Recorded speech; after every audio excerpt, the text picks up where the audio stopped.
All right, hello YouTube. Welcome to Dark Tower Palaver. I knew something was wrong here. My cord got off its little hanger on there, so it was dangling over my mouse. Whenever things are wrong, it upsets me a little bit. But yeah, we're here live for episode 157. Yes, 157, which is our third episode in November. One of our twice a year times where we have a third episode in a month, and it is the second to last roundtable for 2024. So let's go ahead and hit the intro. I know we're starting a couple minutes early, and jump on in and get started. The Dark Tower by Stephen King. The man in black fled across the desert, and the gunslinger followed. Go then. There are other worlds than these. Death, but not for you, gunslinger. It's time we had our own palaver, I think, and it's going to take a while. And yet, dauntless, the slug horn to my lips I set, and blew. Child Roland to the Dark Tower came. We are content, one from many. Let the palaver begin.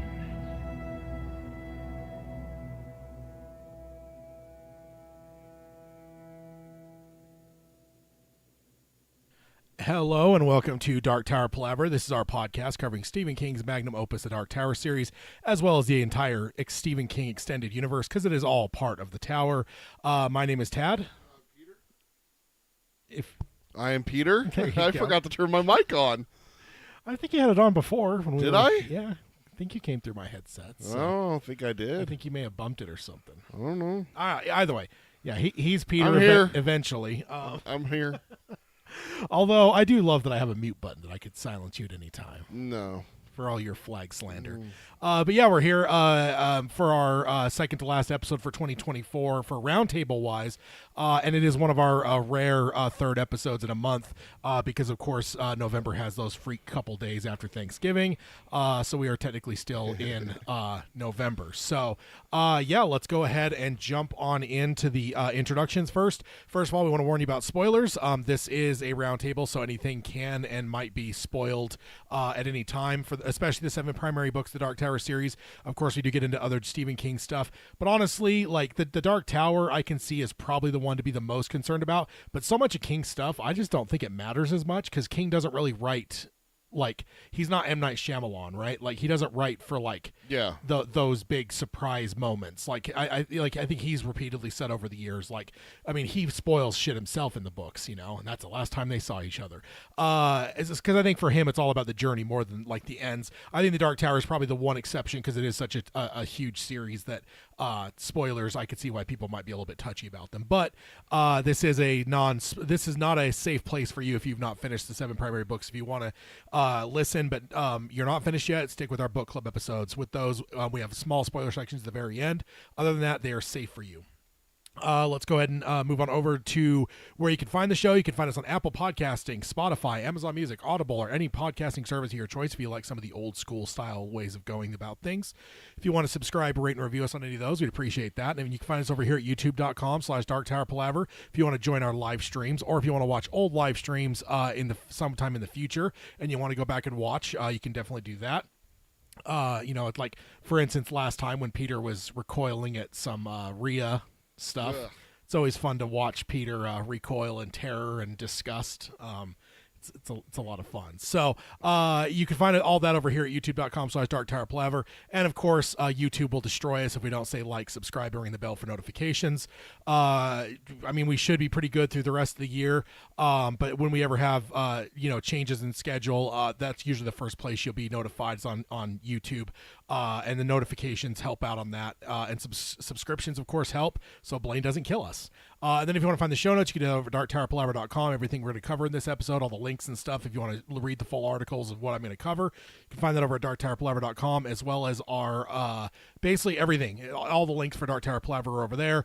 There's also, if you go to darktowerpalaver.com/MarchInsanity, that should be the hub for all things March Insanity. I actually don't have a post yet for the new stuff, which we just announced, which I just realized I haven't updated yet.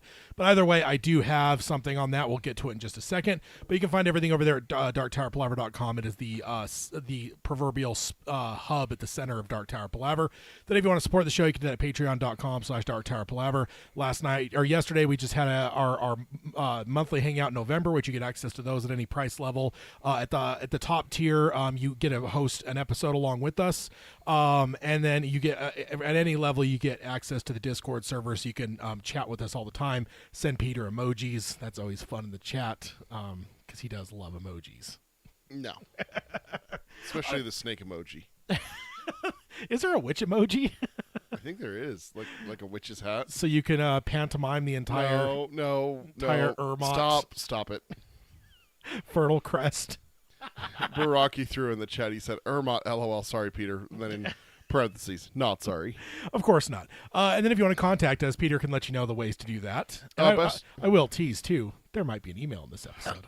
Yay. We got the jingle lined up, right? Indeed. Email us at show@darktowerpalaver.com. And then we're on Threads and Instagram. It's all one word, Dark Tower Palaver, no spaces in that.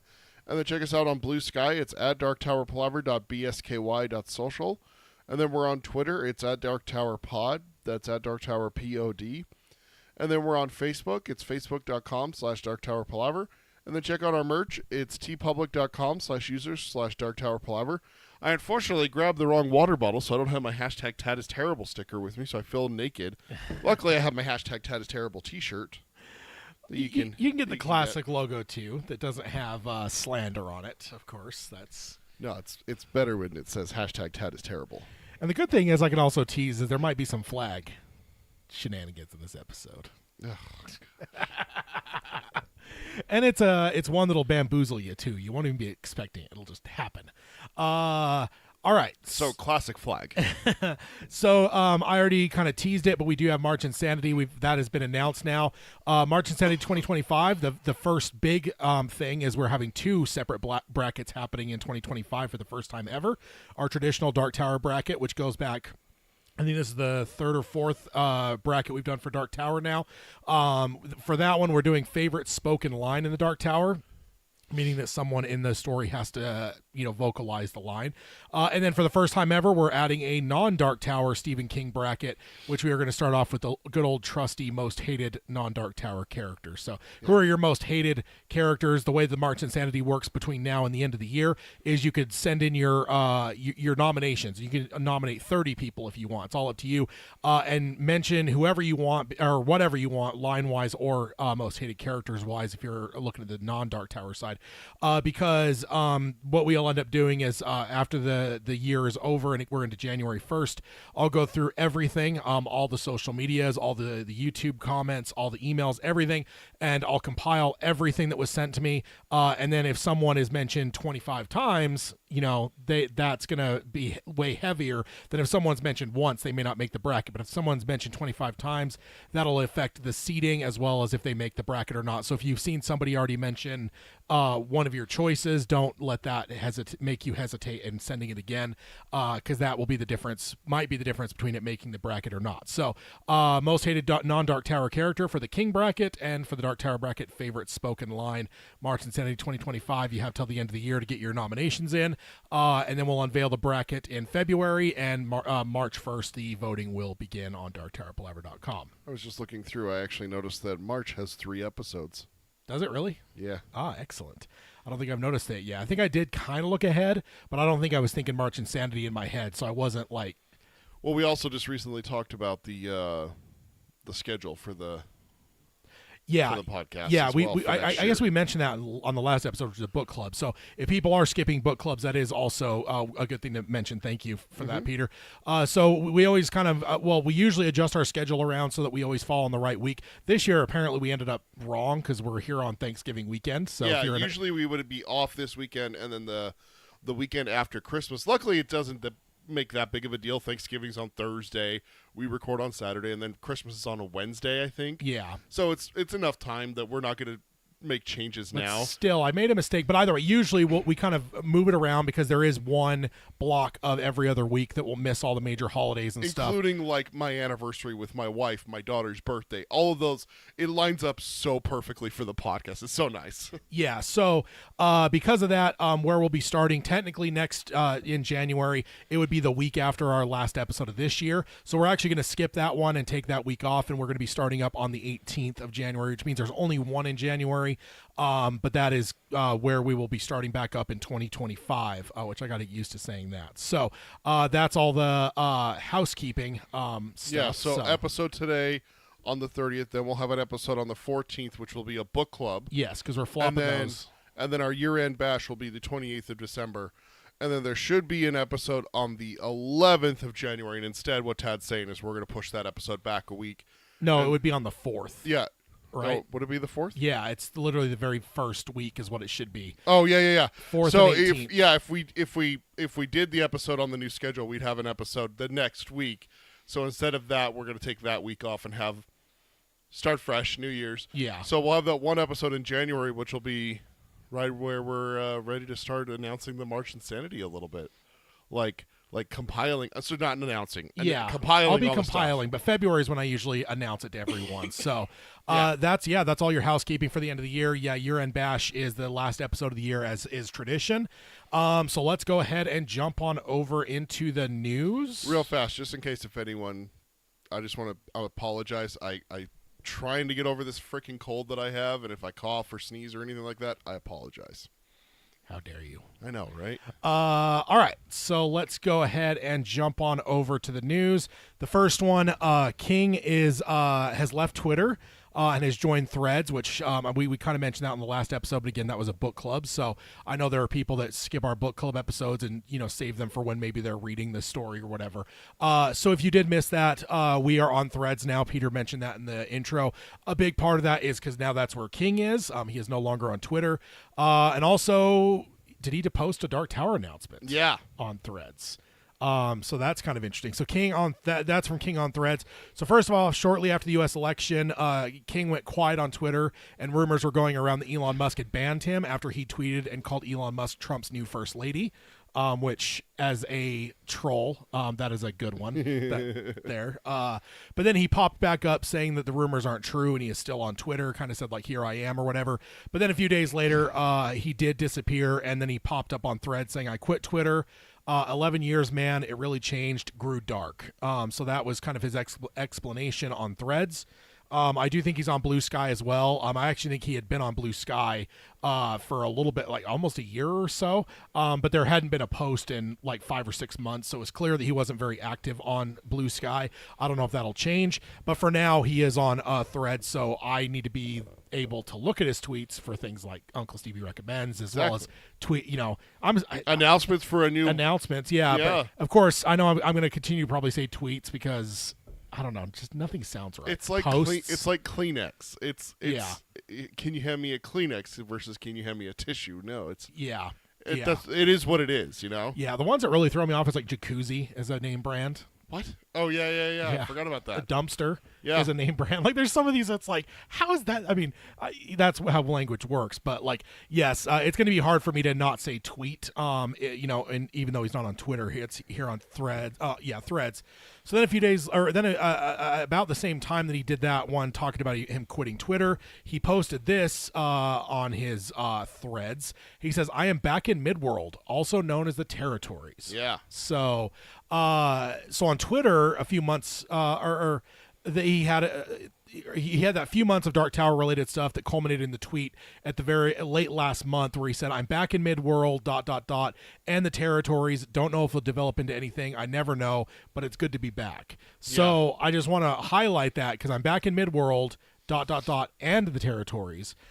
Don't know if it'll turn into anything.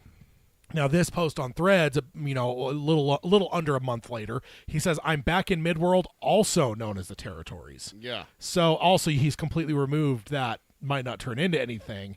So, So there's two real things I wanted to point out there. This latest feels similar, but it doesn't include the stuff at the end about not developing anything. So I'm going to take this as a very good sign that this is probably happening, and we're going to get this book, whatever it is. I do still think it might be the third Talisman book, but joining it with the Dark Tower, which we've suspected, but having confirmation in the third book would be awesome. And then in my next note, still mentioning the territories, but this time not saying that Midworld and the territories, but saying also known as. So it seems like now they are officially one and the same, which we've long suspected and speculated. When I read it for the first time, you had already read it and stuff. And I remember we discussed on the episodes that I was reading, and I'm like, dude, the territories is Midworld in one way or another. We're not necessarily seeing like, oh look, there's Brown's hut or anything, but it's like there's Gilead, nothing crazy like that, but it's just like, how is this not Midworld? It's felt so similar. So now to have that confirmed, seemingly, as well as to remove that almost excusing himself for it maybe not turning into something, is all very exciting.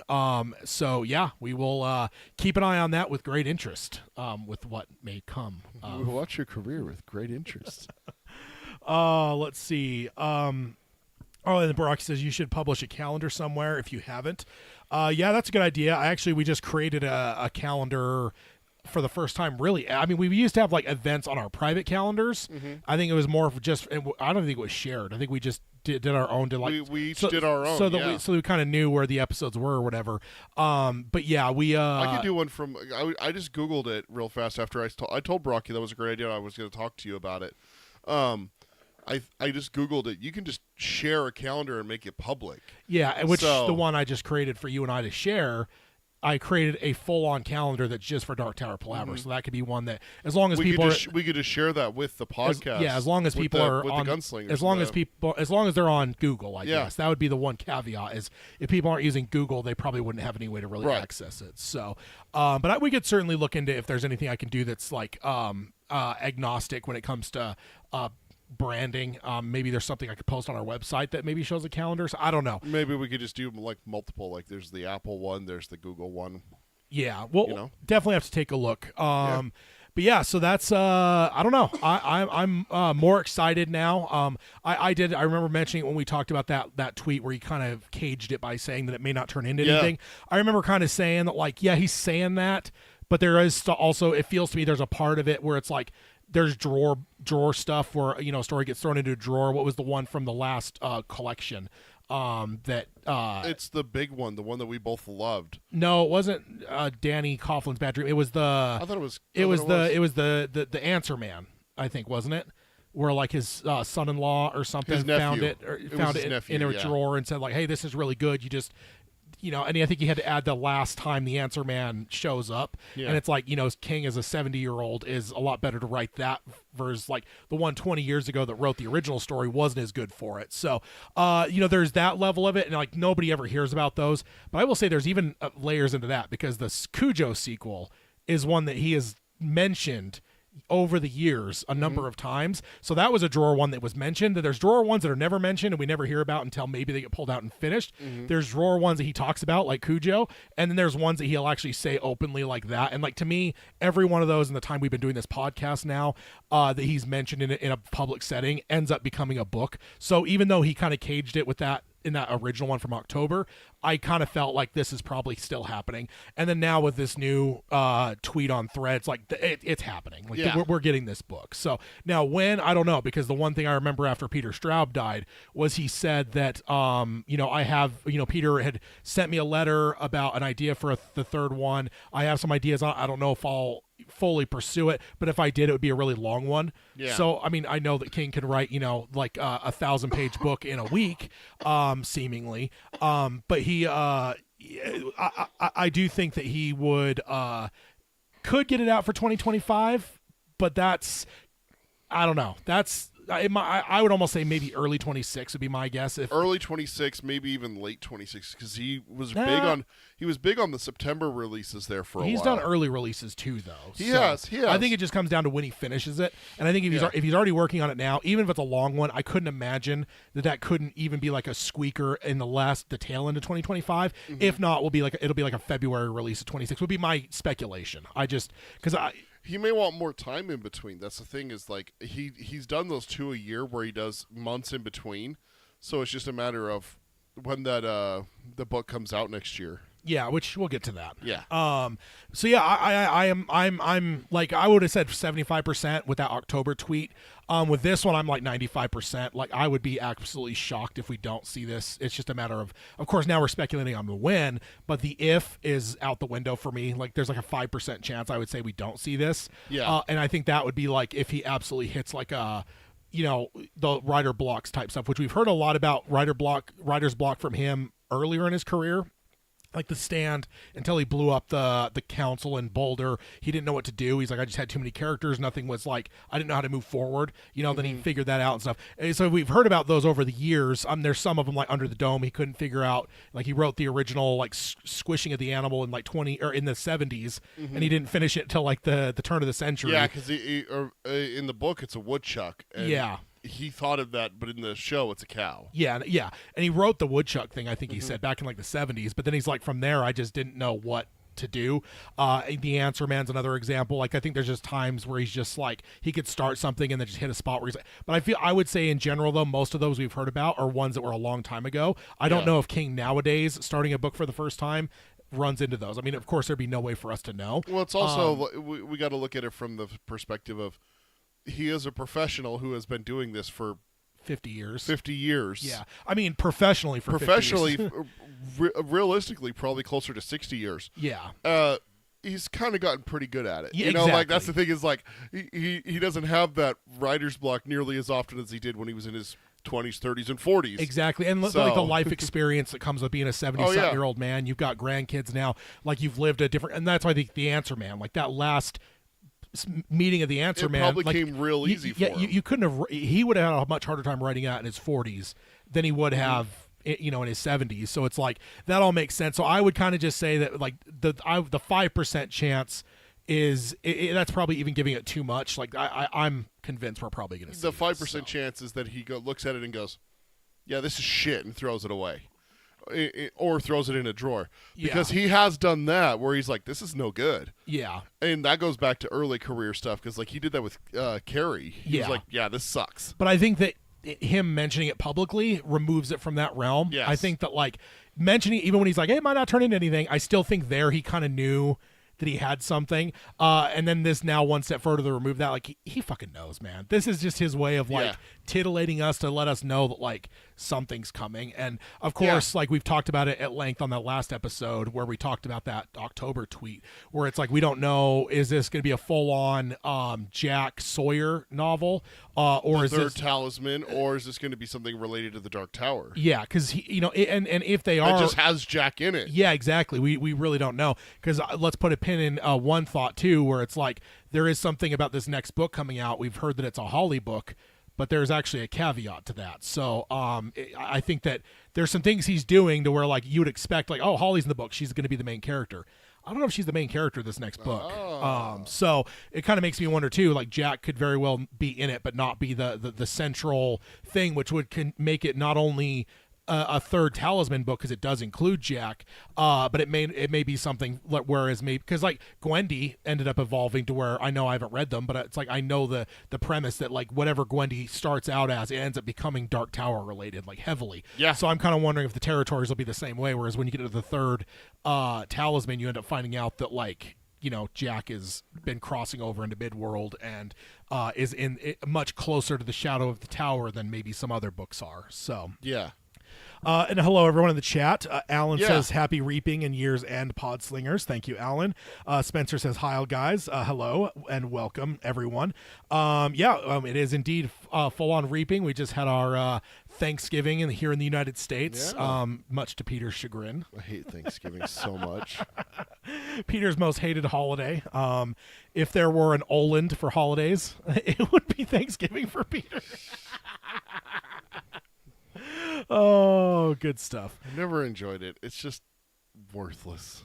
Well, it's because your birthday got ruined by it so many times over your lifetime. That's you're not wrong. That's really what that's it definitely a big part of it. Yeah, indeed.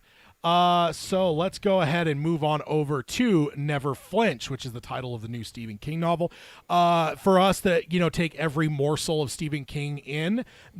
There's a chunk of this that's not new, but there is some parts here that are new, as well as this Entertainment Weekly article also has an excerpt. So this is by Maureen Lee Lenker from EW on November 18th, 2024. So after some literary fluff, Maureen says Stephen King has long been the master of horror, and he returns with another terrifying read, Never Flinch. So I want to pause right there because I assume they got most of what they need for this write-up from King or from the publisher. And I find this notable because I think that tells us that this is going to be more of a horror story, which is not always a given with Stephen King, especially in the last decade. Like, I feel like there's been more non-horror in the last decade than the rest of his career. So, and Holly has been, we talked about it on the Hangout, the Patreon Hangout yesterday. Holly is kind of half, like she's half supernatural and half not. Like she's very in both worlds. Like so when I hear months ago when he was on that podcast he mentioned he's gonna have at least one more book with Holly. There's part of us that thinks this could be very well kind of a gumshoe detective type story that's very down to earth, or it could be something supernatural. In fact, Holly, her last appearance was very down to earth, whereas she has also ran into El Cuco in The Outsider and Brady Hartsfield mind controlling people in End of Watch. So she's definitely kind of been on both sides of things as well. She was in Mr. Mercedes, which is very down to earth.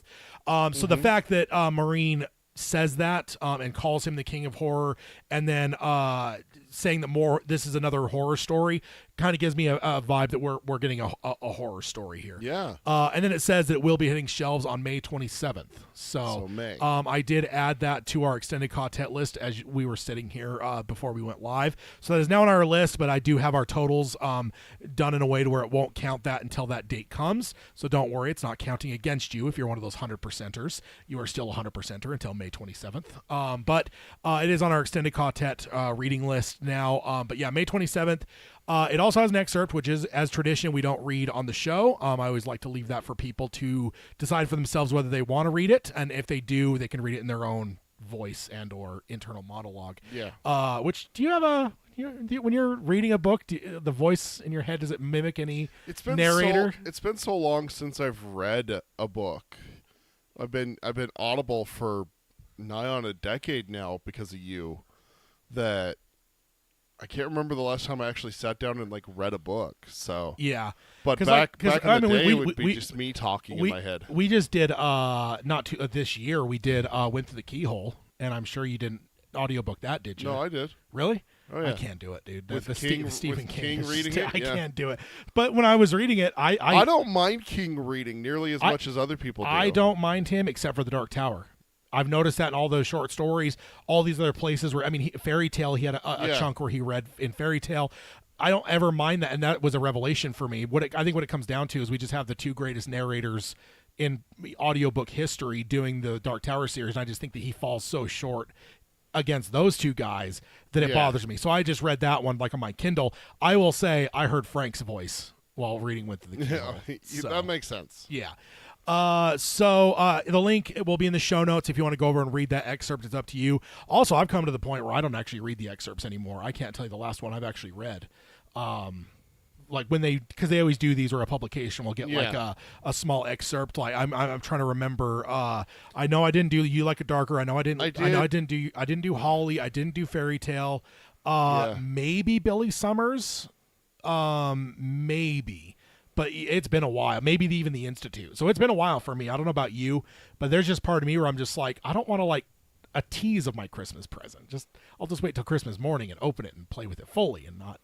I don't know. Yeah. The excerpts don't do a lot for me. If nothing else, they just anger me because I want it all now. So I don't know about you. What do you? I don't know. Like I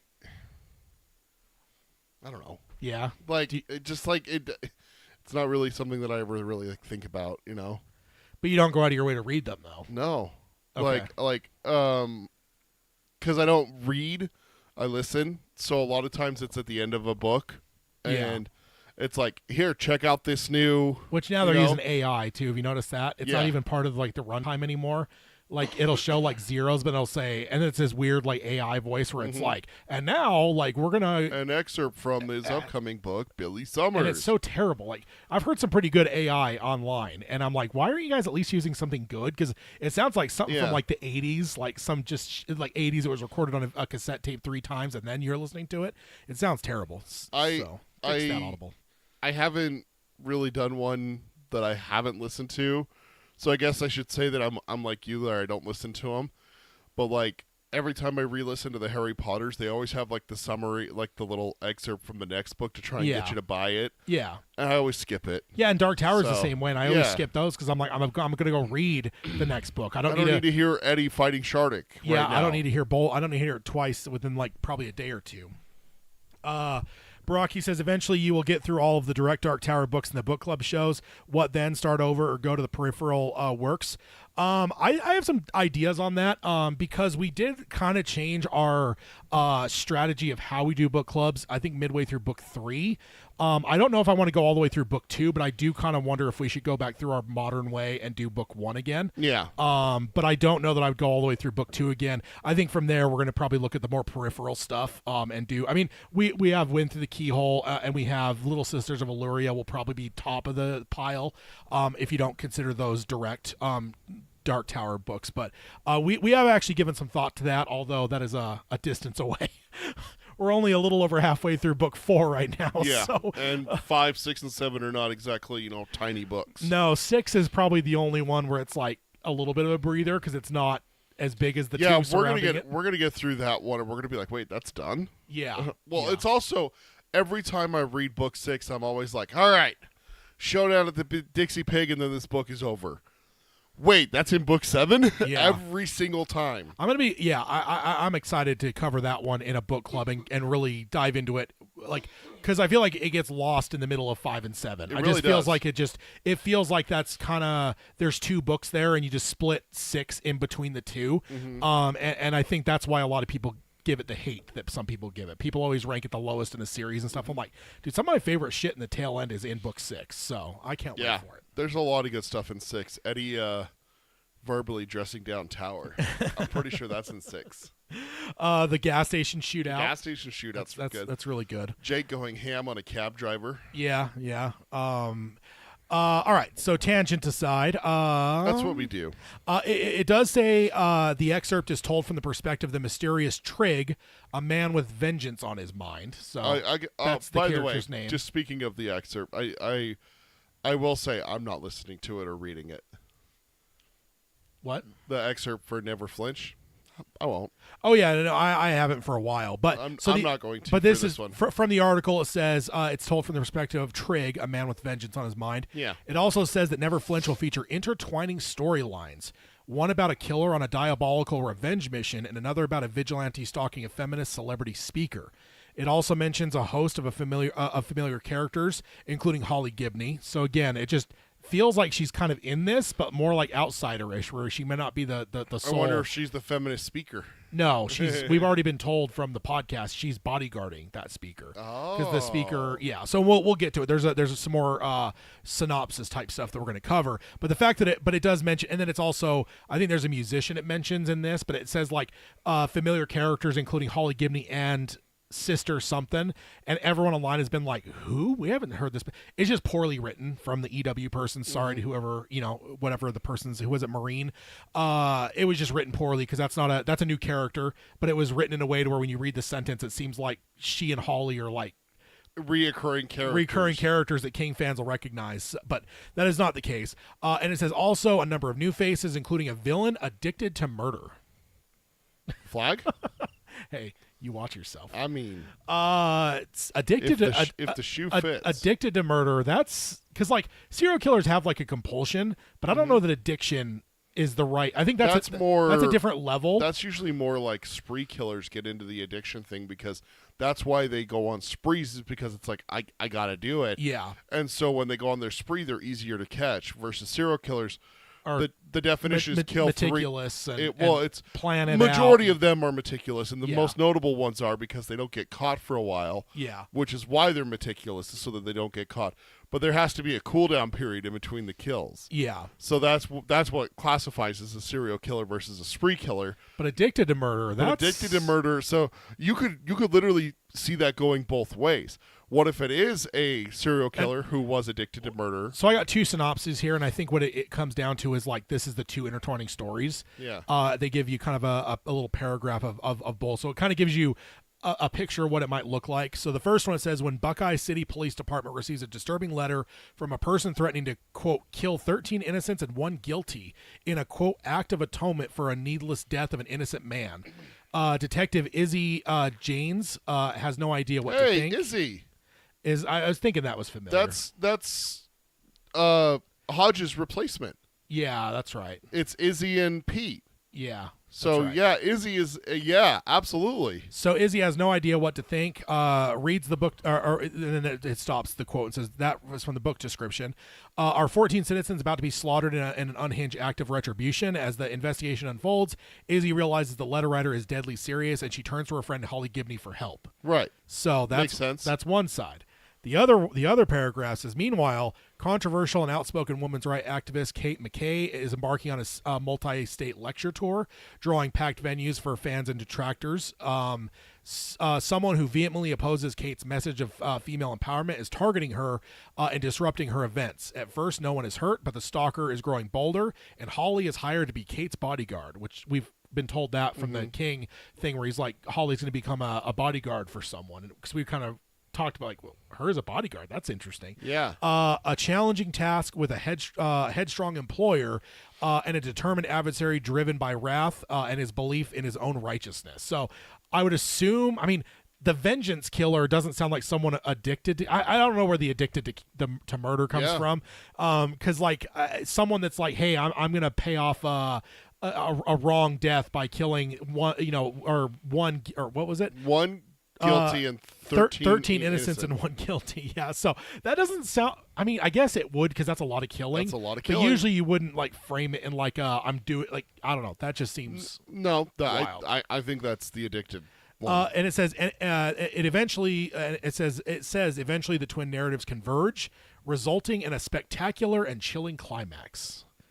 So, I'm excited. Yeah, so but with that, it kind of makes me wonder, like, is he going to be like a co-lead with Holly being heavy in the one story, but almost being called? I kind of wonder if she's going to be, while being a bodyguard, she's trying to help like remotely over the phone or computer help Izzy with that side of it. So you're kind of going to probably see Holly or hear from Holly the most, but I don't know that you're going to be directly with her the entire time. I think Sounds like we're going to be with Izzy. I think Izzy might have a bigger role than not. So, yeah, I mean, ultimately, I'm King has never done me wrong.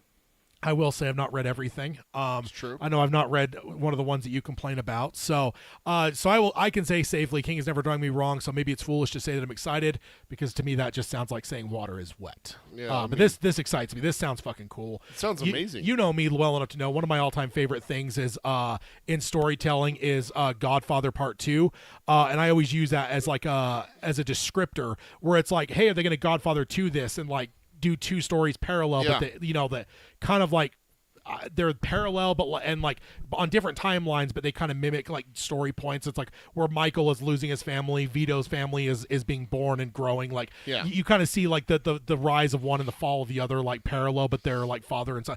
One of my favorite story narratives. This doesn't sound exactly like that, but it does sound like we're gonna have 2 parallel stories that will eventually converge. So I guess that means it's not parallel, but parallel for a while. That excites me because it just sounds like, I almost can see it from King's perspective too, where he's written so many books now. You almost wonder if there's times that he almost wants to challenge himself. Yeah. I mean, he's written some first person books, which are always more of a challenge because like you remove that third person narrative. Like suddenly now you're restricted to what the person can see or hear. See and say and hear and think and all that. Yeah, so I think King does things at times where it's just kind of like Michael Jordan, where he's like, well, I'm going to shoot this one from 3 points with one hand because, shoot it with two hands is too easy at this point. Shoot the free throw with his eyes closed. Yeah, exactly. And I think that was Kobe, though, wasn't it? Where he's like, watch him do it blind or with my eyes closed. Yeah. And he did it. Like, still, Kobe, MJ, like, I mean, Kobe is just MJ's mini-me. Let's just be honest. It is. So, but I kind of wonder with things like this, where like maybe that's what excites King with this story is being able to do two parallel stories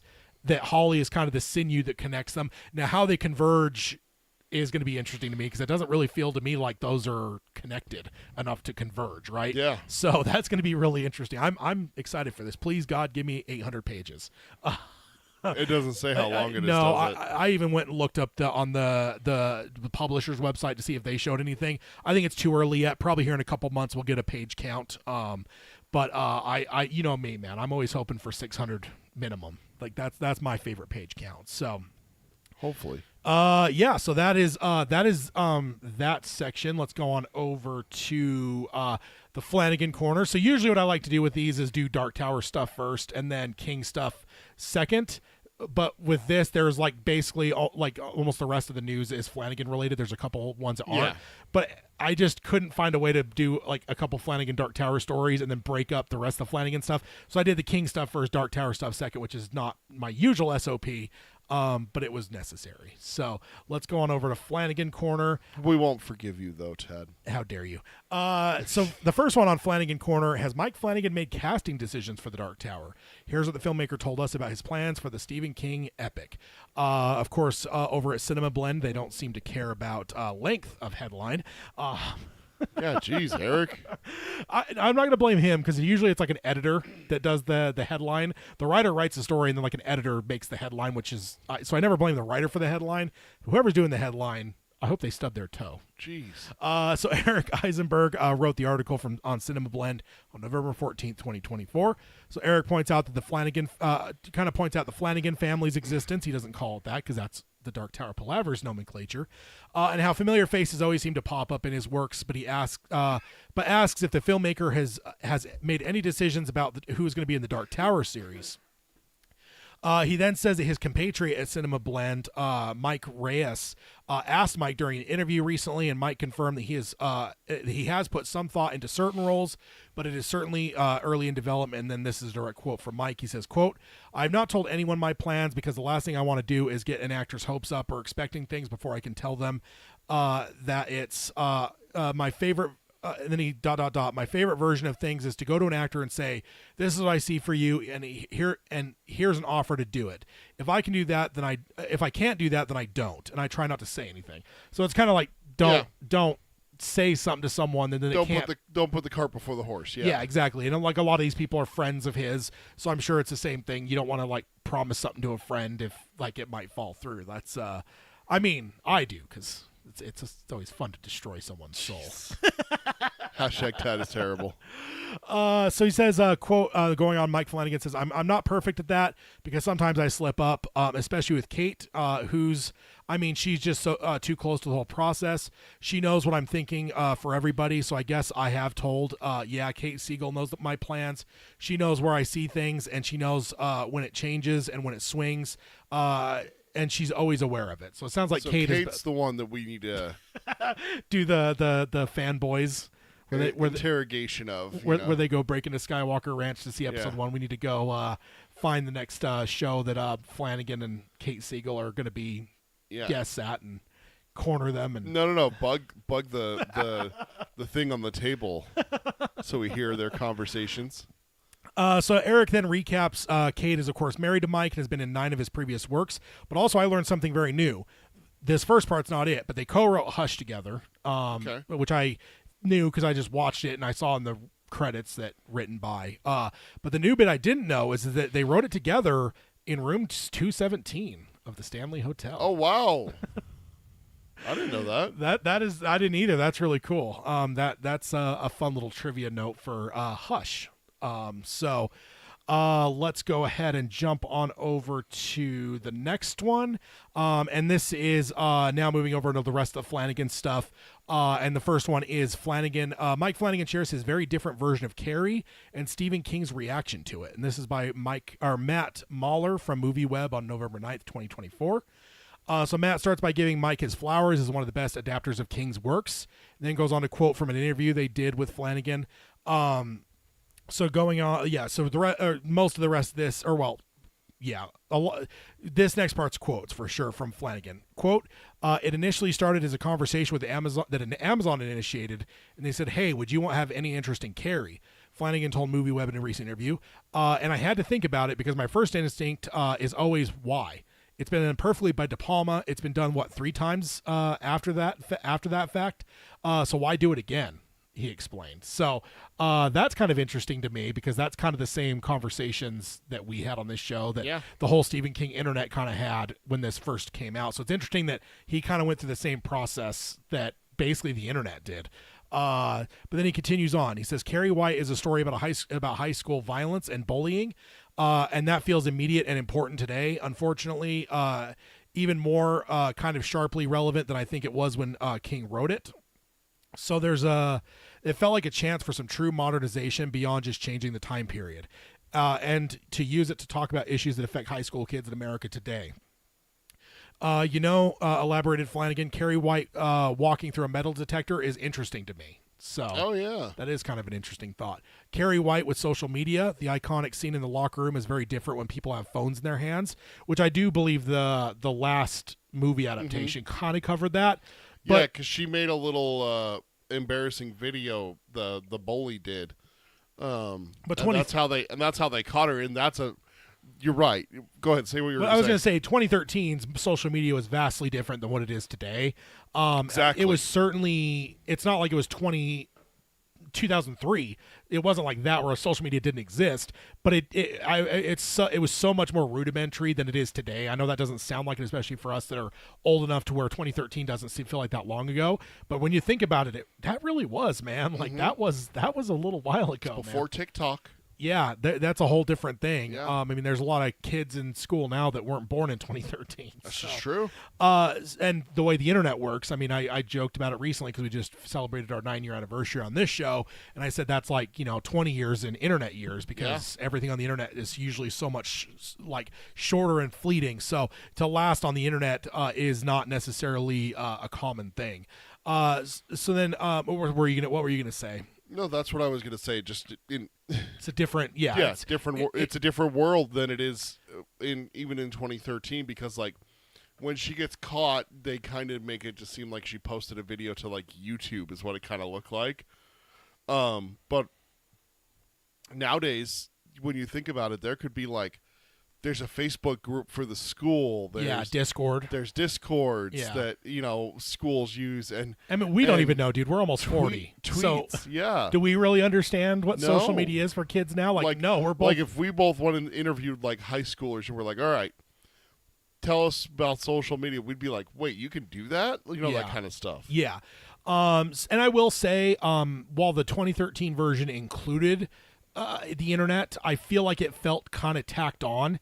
It didn't feel central to the story. Right. So I think that's kind of the thing, though, because, you're probably talking about a 40, 50-year-old screenwriter in 2013 writing that. How much less do they understand about even with the internet? I mean, you and I would have been more on the cutting edge of it in 2013 than that screenwriter was. So we probably even understand what the internet could have been for that story, whereas that screenwriter didn't. Because I feel like it was there, but it really kind of felt tacked on. I remember that being one of my big thoughts where it was like one of the biggest things I was excited for was like, oh God, how are they going to use like the internet? And it was there kind of, but it was like that was really kind of all they did was that they used it so that the bully Chris, she got busted because they're like, all right, let's see because the dad comes in and threatens to sue the school, right? Yeah. And then the principal's like, well, unfortunately your daughter decided to post on social media. Yeah. Here's the video. That's your daughter's account. Yeah. Like, we know that she made it. And he's like, well, you don't know that she made it. Someone could have hacked your account. He's like, all right, well, let's see your phone. Yeah. And the daughter's like, no, Dad. But and he's like, yeah, but that's it. But that's pretty much it. That's it. Like that scene Yeah. is essentially it. Versus like so cyberbullying wasn't used pretty much at all, right? It was No. basically just like more as like a humiliation.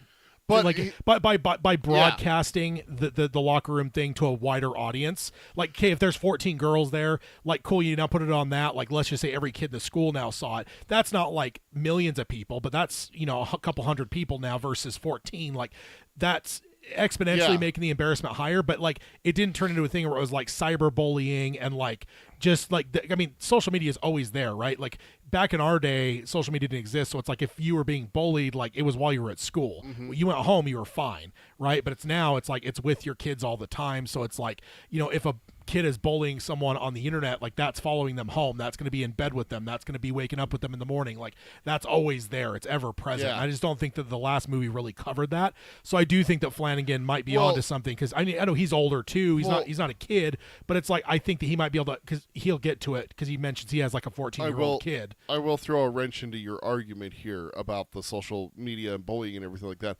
I just don't see Margaret White as allowing that kind of stuff in her house. With how religious she is, computers, cell phones, Carrie's not going to have any of that. That's what makes her an outcast, is that she doesn't have that. Yeah, I you don't know, know. that's where I think 2013 got that right. Is like there was no cyberbullying because there was no ability to cyberbully Carrie because she doesn't have social media. She doesn't have. She's not supposed to. See, now that would be the way that you could do it. Because Carrie White would want to know where her daughter is at all times. So maybe Carrie has a phone as a tracking / control mechanism for Margaret. And, you know, of course, she's going to then find, like, the apps that cover social media to look like a calculator and stuff like that, right? Like, she, like, because I just think that's really the real element, again, as that's the evolution from the 70s story to the 2013 was that there was a video. The evolution from 2013 to 2024, 2025 now would be pervasive social media and cyberbullying, where it's just like, exactly. So, I mean, memes, you know, the kids will make memes about her. Like, I can't imagine this isn't going to be a whole different level. Yeah, imagine that. They have a picture of Carrie and they make a meme out of it. They have someone that designs like an actual meme. Yeah. That would be amazing. Yeah, we're just speculating, of course. But Mike goes on and says, so that was the first germ of an idea. Like, there's room for this to actually have a lot to say that's very relevant. And I can't spoil the changes that we made in order to kind of find a story that felt like it needed to be told. And here's the interesting part. But we made some pretty substantial changes. So. That's interesting, and that's kind of what was kind of getting a lot of people, is that idea of substantial changes is kind of what went not viral, but like that was the, you know, there's always like in a mass interview, there's like the one or two lines that really carry, and that was the big line that carried from this, is like substantial changes, and people speculate, what does that mean? So that is interesting. I'll be interested to see how the constant readers react. I mean, there's hardcore people who will bitch and moan about every little change, and they think that everything needs to be right from the page. Like, I still see there's a small contingent on there online that I'll see every once in a while that still bitch that The Mist was done poorly and that King's ending was better, which I get. Art is art. People can have their own interpretations, but like, I cannot fathom thinking that King's ending is better than what Darabont's endings. But to those people, it's those people that want everything exactly from the page, and they're going to bitch no matter how good someone does. Like, those people are the extremists. Like, I'm just going to kind of ignore them for the most part. But I'll be interested in how the wider constant reader views it, with potentially substantial changes coming to the story, because I think that Flanagan, I mean, he obviously had some big changes to Dr. Sleep, but they were big changes that almost helped tribute The Shining, which was largely ignored by Kubrick. Right. So I think that a lot of constant readers just kind of took that, and I kind of wonder if it'll be similar here, where there'll be big changes, but you're not going to necessarily be able to like redeem another book. It's going to be him making big changes, and we're going to have to trust him as a storyteller. It'll just be interesting to see how like the constant readers react. I also predict that people don't follow this to the level that we do. We'll see Carrie and lose their ever-loving minds that he is going to change the Dark Tower because they changed this. Right, people that don't listen to this show, people that don't read every little like snippet, like it's funny to me because I'll be like on Twitter or Reddit and somebody will post like, "Oh my God, this Mike Flanagan quote." I'm like, "That was from like 3 months ago," for me, but it's like for new for them, and like usually they get kind of derided a bit because people are like, "Yeah, that was like 3 months ago, dude," because most people in like those hardcore circles follow it as much as we do here. But for people like that may miss this, they're going to walk into Carrie, walk out with whatever substantial changes, and they're going to lose their fucking minds that he's going to do the same thing to Dark Tower, even though he's been very clear that as much as he can, he's going to make it be the books. Like that's been his mantra that we've seen. I think the big thing for me when it comes to like where I stand on that, like changes to the books, there's absolutely justification for filmmakers to make changes.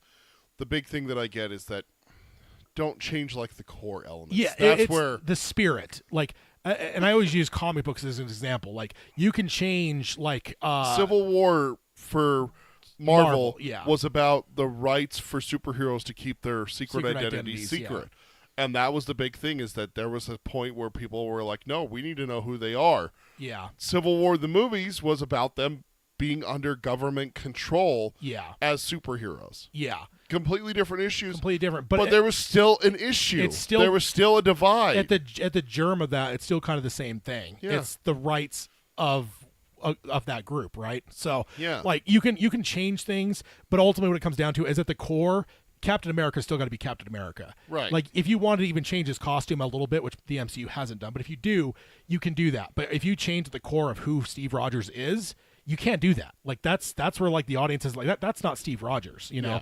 Yeah. And I think that's kind of like what I always say is like as long as the spirit's intact, I think you're okay with some changes and adapting. Mm-hmm. But of course, there's going to be the hardcore, almost like zealots that are like, no, everything's got to be exactly like it was on the page.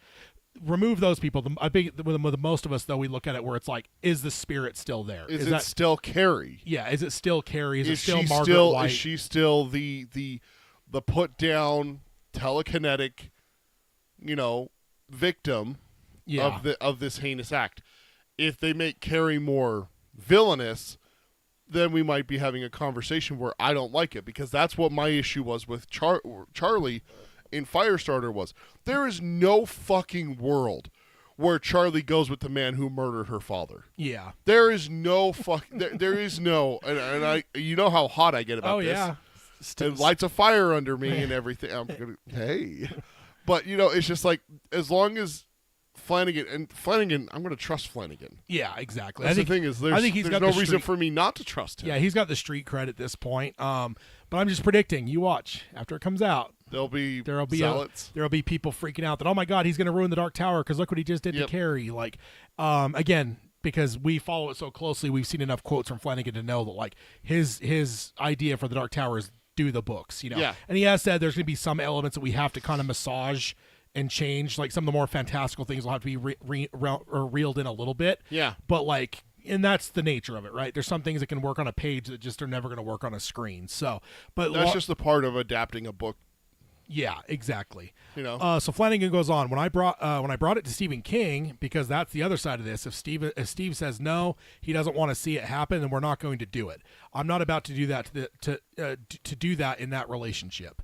And so when I mentioned it to him, he said, "What do you?" Or no, and I mentioned it to him, and he said, "What do you think about Carrie for TV?" And he said, "Well, why? Leave her alone. She's good. She's done. I'd rather we focus on other things." So that was King's initial. Again, funny that was Flanagan's thought. Like, why? That was our thought. That was King's thought. Turns out now, and it was our thought too. So we're all on the same. Both of us were just. What? And the whole internet. We can kind of be avatars for the whole, because that was the whole internet. Some people are a little bit more negative about it, but for the most part, even the people who are positive are like, "Why Carrie?" But then he goes on and says, "But when I sent him kind of a layout of how I saw it could work, he really liked it," added Flanagan. And he came back and said, "Actually, yes, I think that is interesting, and I think it could be really relevant and could be really exciting." See, that makes me think that Flanagan has something up his sleeve. Yeah, exactly. If King gets on board, I'm on board. Yeah, that's that simple. I know the King doesn't have. I know the King doesn't have 100% batting when it comes to adaptations ideas. You know, there Yeah. have been some bad ones that King has, hey, this is really good, and then it comes out and we're like, Yeah. you approve that? You know, like, Yeah. all right. And then Flanagan goes on and says, and so that was when I said, yeah, we should do this. I can't talk more about it other than to say that we're in a writer's room. So it sounds like they're actively writing it as a writer's room right now, which is interesting. We're having a great time, and I think we're going to tell a story that will be surprising and impactful, very relevant to our modern society and to issues in our country. He says, my oldest son is 14 years old, explained Flanagan on a more personal note. And I look at him as I'm working on this story, and I think it's important for his generation. I think there will be something in there that I hope that will be useful to them in this world. But yeah, I'm really glad we're doing it. I'm having a blast. And then the last bit here, he says, but it was surprising to me as well that it emerged as a priority, because my initial reaction to it was why do it, which in fairness I had the same reaction when we first talked about adapting The Turn of the Screw for The Haunting of Bly Manor. It had been done a dozen times before. That thing is just worn out. Why approach it? And we found an approach that really made it feel like, yes, absolutely, this is a story worth telling. So yeah, I think it's going to be very, very interesting for people, and I think it'll be surprising. So All right. that's Flanagan breaking it down. I'm intrigued. I would say, aside from the social media, the only other thing I'm curious about is if Carrie will end up being made like a queer character, like to be relevant for younger audiences, like queer or trans. Like I feel like are ideas that, you know, of course there'll be some people that'll lose their fucking mind over that too. How dare you change the character? But yeah, but I kind of think like. And I don't know. I can't imagine that kids are necessarily as bullied for that now.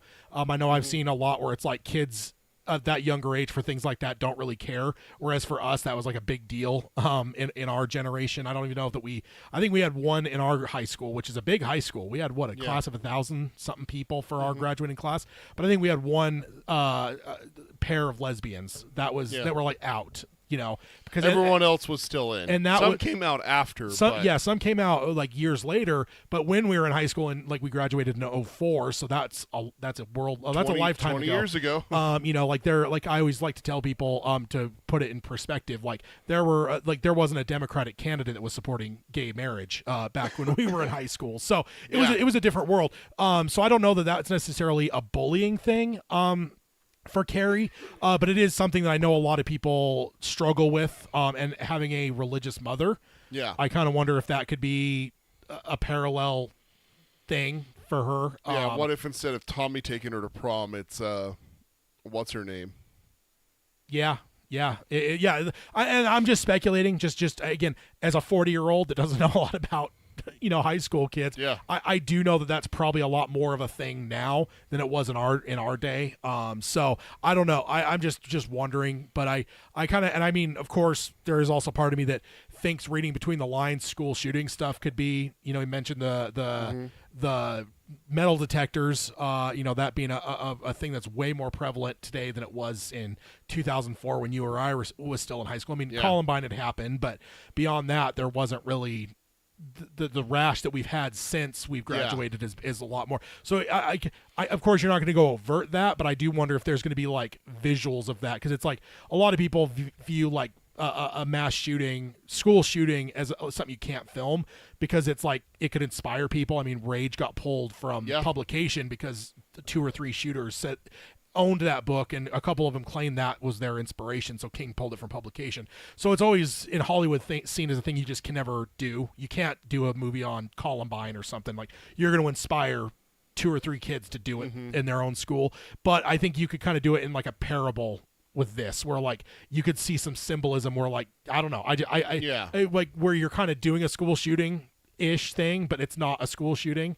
And kind of at least get like touch on that a little bit, I guess. I don't know. I'm just purely speculating, but I'm pretty excited by what we're hearing. I mean, it's Flanagan, so I'm there. Baraki says in the chat, he says, "Oh," and then I think that's a frowny face. He says, "Carrie plus current issues equals I hope not."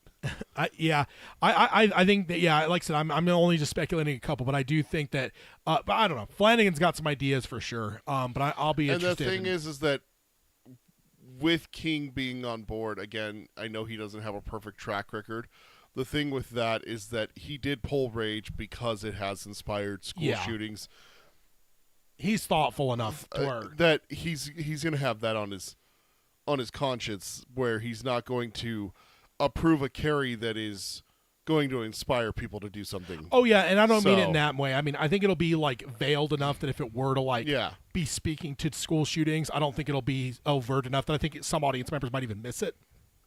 But I think that like even some of the way that you shoot the rampage can be shot in a way to where the prom, you could shoot that in a way to where it's like evocative of what we all think of with school shootings. Not that we've seen them, thankfully, but like the images that you would imagine from the stories you hear and stuff. So we'll see. Either way, I'm excited because it's Mike Flanagan, and in Flanagan we trust. That's right. Next up, we've got Matthew Lillard, Scream star, saying Mike Flanagan's Life of Chuck is a movie that, quote, the world needs right now. This is by Lauren Millisey from Game Radar on November 5th, 2024.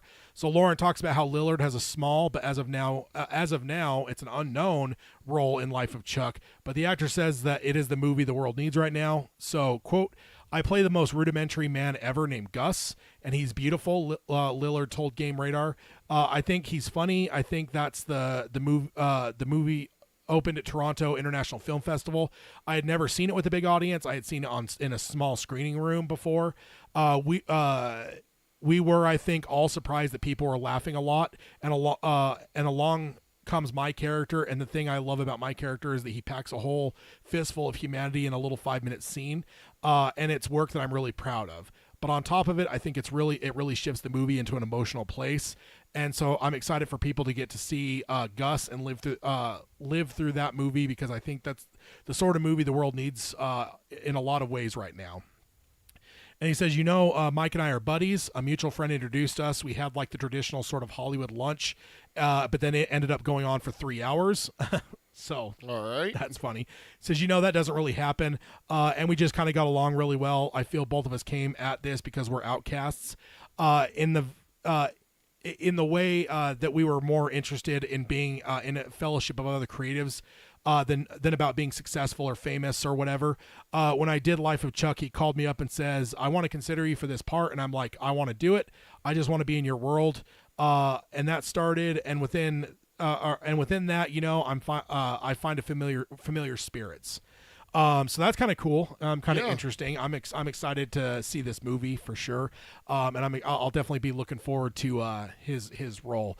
And like Mark Hamill before him, we now need to watch to see if old Matthew Lillard here might find his way into the Flanagan family. Because if they're close like that, and this wasn't just like a random like, oh hey, Matthew Lillard just did Five Nights at Freddy's, maybe we should call him up. No. It sounds like they connected buddies, in the real world, and that turned into a role. And I'm like, how does that not then turn into future Matthew Lillard is in Dark Tower as someone in Dark Tower? Yeah, exactly. It could very well could be or The Exorcist, because Carrie, that's coming. Yeah, Carrie as well. Just look at this picture. He'd make a pretty good principal. Yeah. What about Dark Tower? My problem is I haven't seen a lot of him. Scream is my biggest touch point, but I just blanked on his fucking name. The Pusher, Door 3. Jack Mort. Yeah. If he can play not Stu Macher from Scream, right? If he can kind of be more of the, I guess he kind of was in Five Nights at Freddy. He can. So yeah, he can. I mean, he's an actor, I'm sure, but Jack Mort could be one where it's like, imagine just that look right there. Like, and if he could play, and I guess we even saw it in Scream. There's a couple points where he kind of goes like reserved psycho in that last third act period, where he kind of stops being shouty and you just kind of see like the serial killer come in his eyes. So it's like he could play a Jack Mort maybe. Calvin Tower. Oh, yeah. But you can't hate Stu. Yes, I can. You don't get to tell me who I can and can't hate. I mean, I love Stu. Of course you do. Like Billy, he's a little bit more like, you don't really love Billy, but Stu's awesome. Billy kind of woozy, man. he's so great. Calvin Tower. I always, I'm trying to think, like, I don't see him in anything in Eddie's world necessarily. In none of like Balzar's Men. I wouldn't see him as an Eddie. Henry. Maybe Henry. He's a little bit older. A little bit old, yeah. So I think beyond that, you probably look at him later in the story, probably. Father Callahan, not old enough. I mean, he's probably closer to Father Callahan than he is Eddie's brother. So, There you go. and you can always age people up. Let's all It's true. remember Max von Sydow was 40 years old when he did The Exorcist. For God's sake, True. And that was Are you still living? that was 50 years ago. Yeah. I mean, the problem is have they forgotten how to do aging makeup? Because that was certainly perfected, obviously, back in the day. But I wonder in the age of digital if they've kind of forgotten how to do that. I doubt it. I hope not. But yeah, so let's go on over to the next one here. And it is stories that Stephen King stories only Mike Flanagan should adapt. This is by Dan Clarendon from TV Insider on November 2nd, 2024. So Dan starts out recapping that since 2017, Mike has been adapting some of King's trickiest books like Gerald's Game and Dr. Sleep. Then he talks about Life of Chuck coming on the horizon. That's also not necessarily an easy one to adapt. Yeah. I don't think most of us read that going, oh, I can't wait to see this on screen. Oh, this is definitely getting it out. In fact, when we announced, I remember when it got announced, I remember when we were covered on here, we're like, wait, The Life of Chuck is going to get adapted? Like, wait, that one? I mean, I was excited because I loved that story because it was like kind of batshit, but like because it was Yeah. batshit, like I don't know that's one that gets adapted. So he also mentioned the Dark Tower is currently being developed by Flanagan. He then says that Mike is just seems to get Stephen King's work in a way that a lot of filmmakers seem to fail to grasp. Yeah. And with that in mind, here are some stories that Dan thinks that Flanagan should adapt.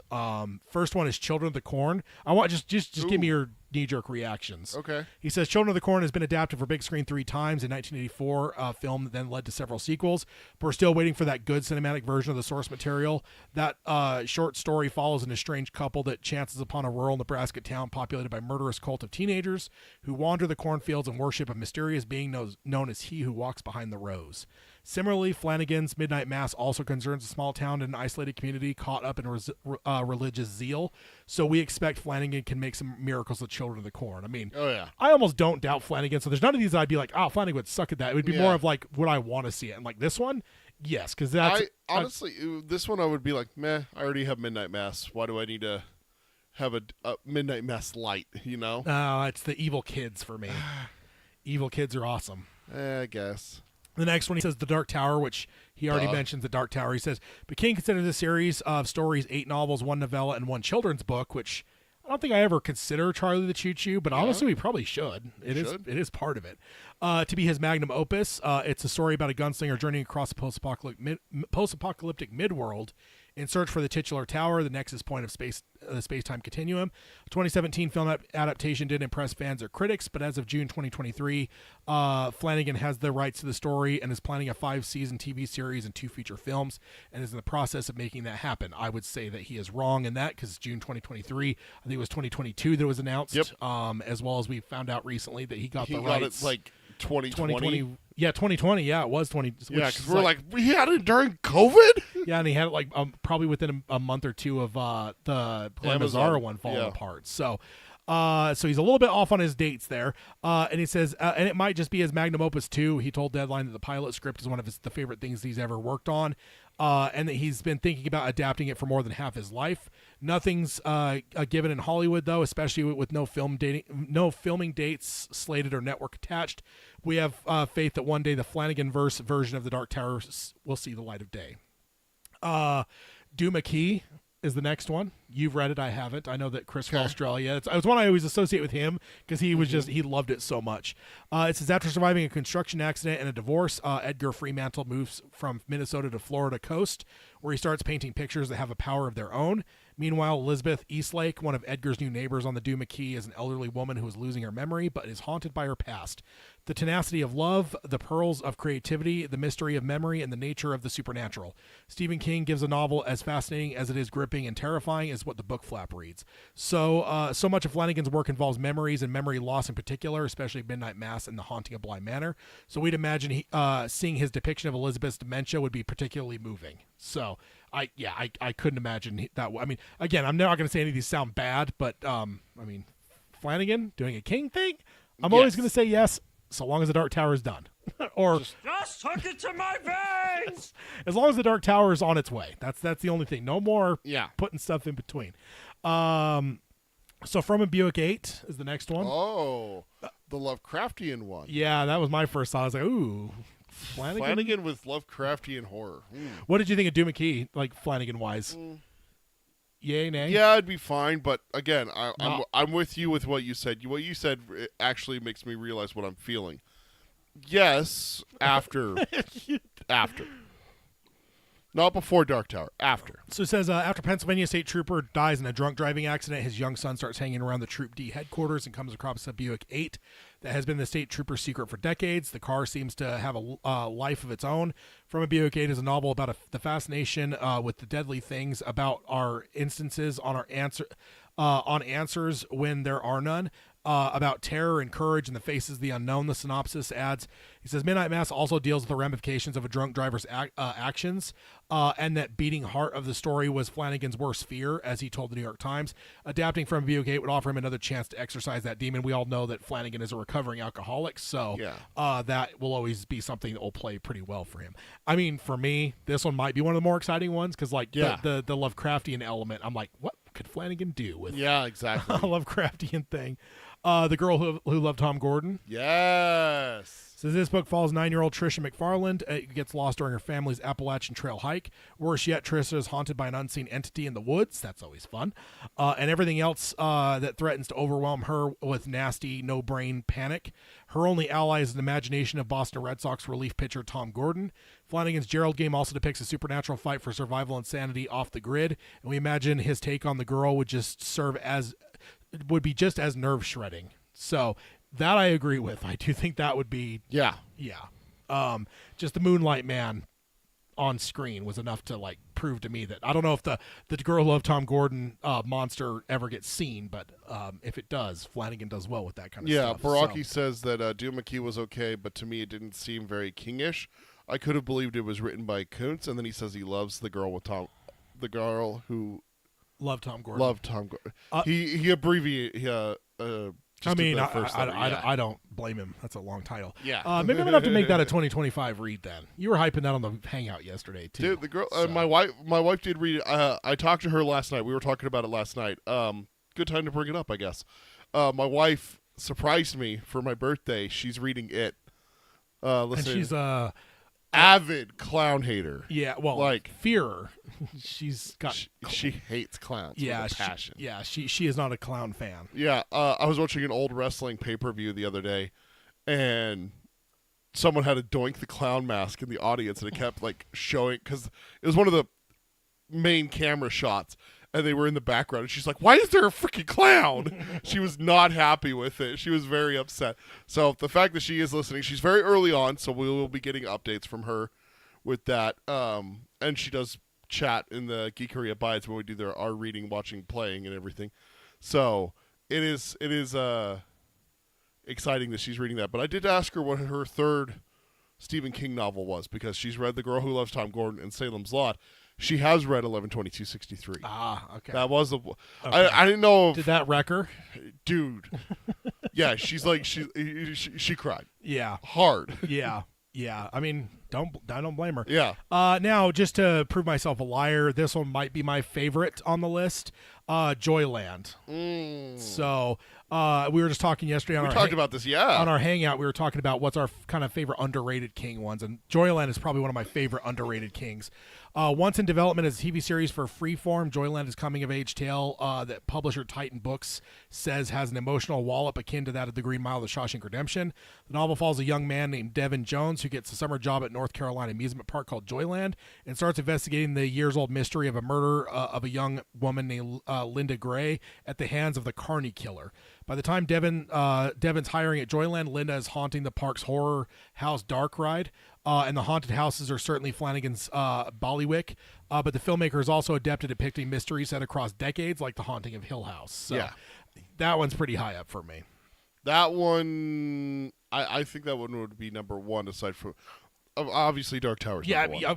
That I don't even know why he added it in here, because he mentions, because because I first just scrolled and looked at the list when I saw Dark Tower, I'm like, does he not? And I scrolled up to his intro stuff, and he mentioned the Dark Tower, so I'm like, he knows. I'm like, why is he? I mean. Others aside from the Dark Tower. I guess we just assume the Dark Tower is a given. Yeah, but, I think that Joyland so far. Yeah, that's my number. There's one more, and it's one that I know Flanagan would love because he failed. Is The Revival. Ooh. because he and I'd take Joyland over Revival. yeah. So it says touted to be the terrifying, the most terrifying ending that King has ever written. Revival follows a heroin addict musician who reconnects with the minister who beguiled and betrayed his childhood hometown. Flanagan has exposed issues of addiction in many of his works, including The Haunting of Hill House, Dr. Sleep, and he has spoken candidly about his own recovery from addiction. But beyond that, Revival might end up being the best project he'll ever make. He was set up to write Revival screenplay for Warner Brothers in May 2020, but told Collider in August that the project died after Dr. Sleep underperformed at the box office, which I don't ever hold box office as like a proof of anything, but I will say there's times I'm disappointed in the movie-going audience because Dr. Sleep fucking rocks, dude. It's such a good like, the movie. audience failed that one, man. And I know no one here listening, everyone went and saw it, but like by and large, the larger movie community failed this movie, man. And this movie fucking deserved Yeah. I mean, The Shawshank tanked too, so it's not unheard of, but man, it always bums me out. When There are a lot of good movies that people just don't go and see, and then you find out later on how good they really are. Yeah. And it bums me out because I've done it. Yeah. I've missed movies in theaters, and I'm like, man, I can't believe I didn't see that on the big screen. One, I appreciate the hell out of you for not letting me as Top Gun Maverick. Yeah. The second one, Yeah. that absolutely had to be seen on the big screen. Oh, yeah.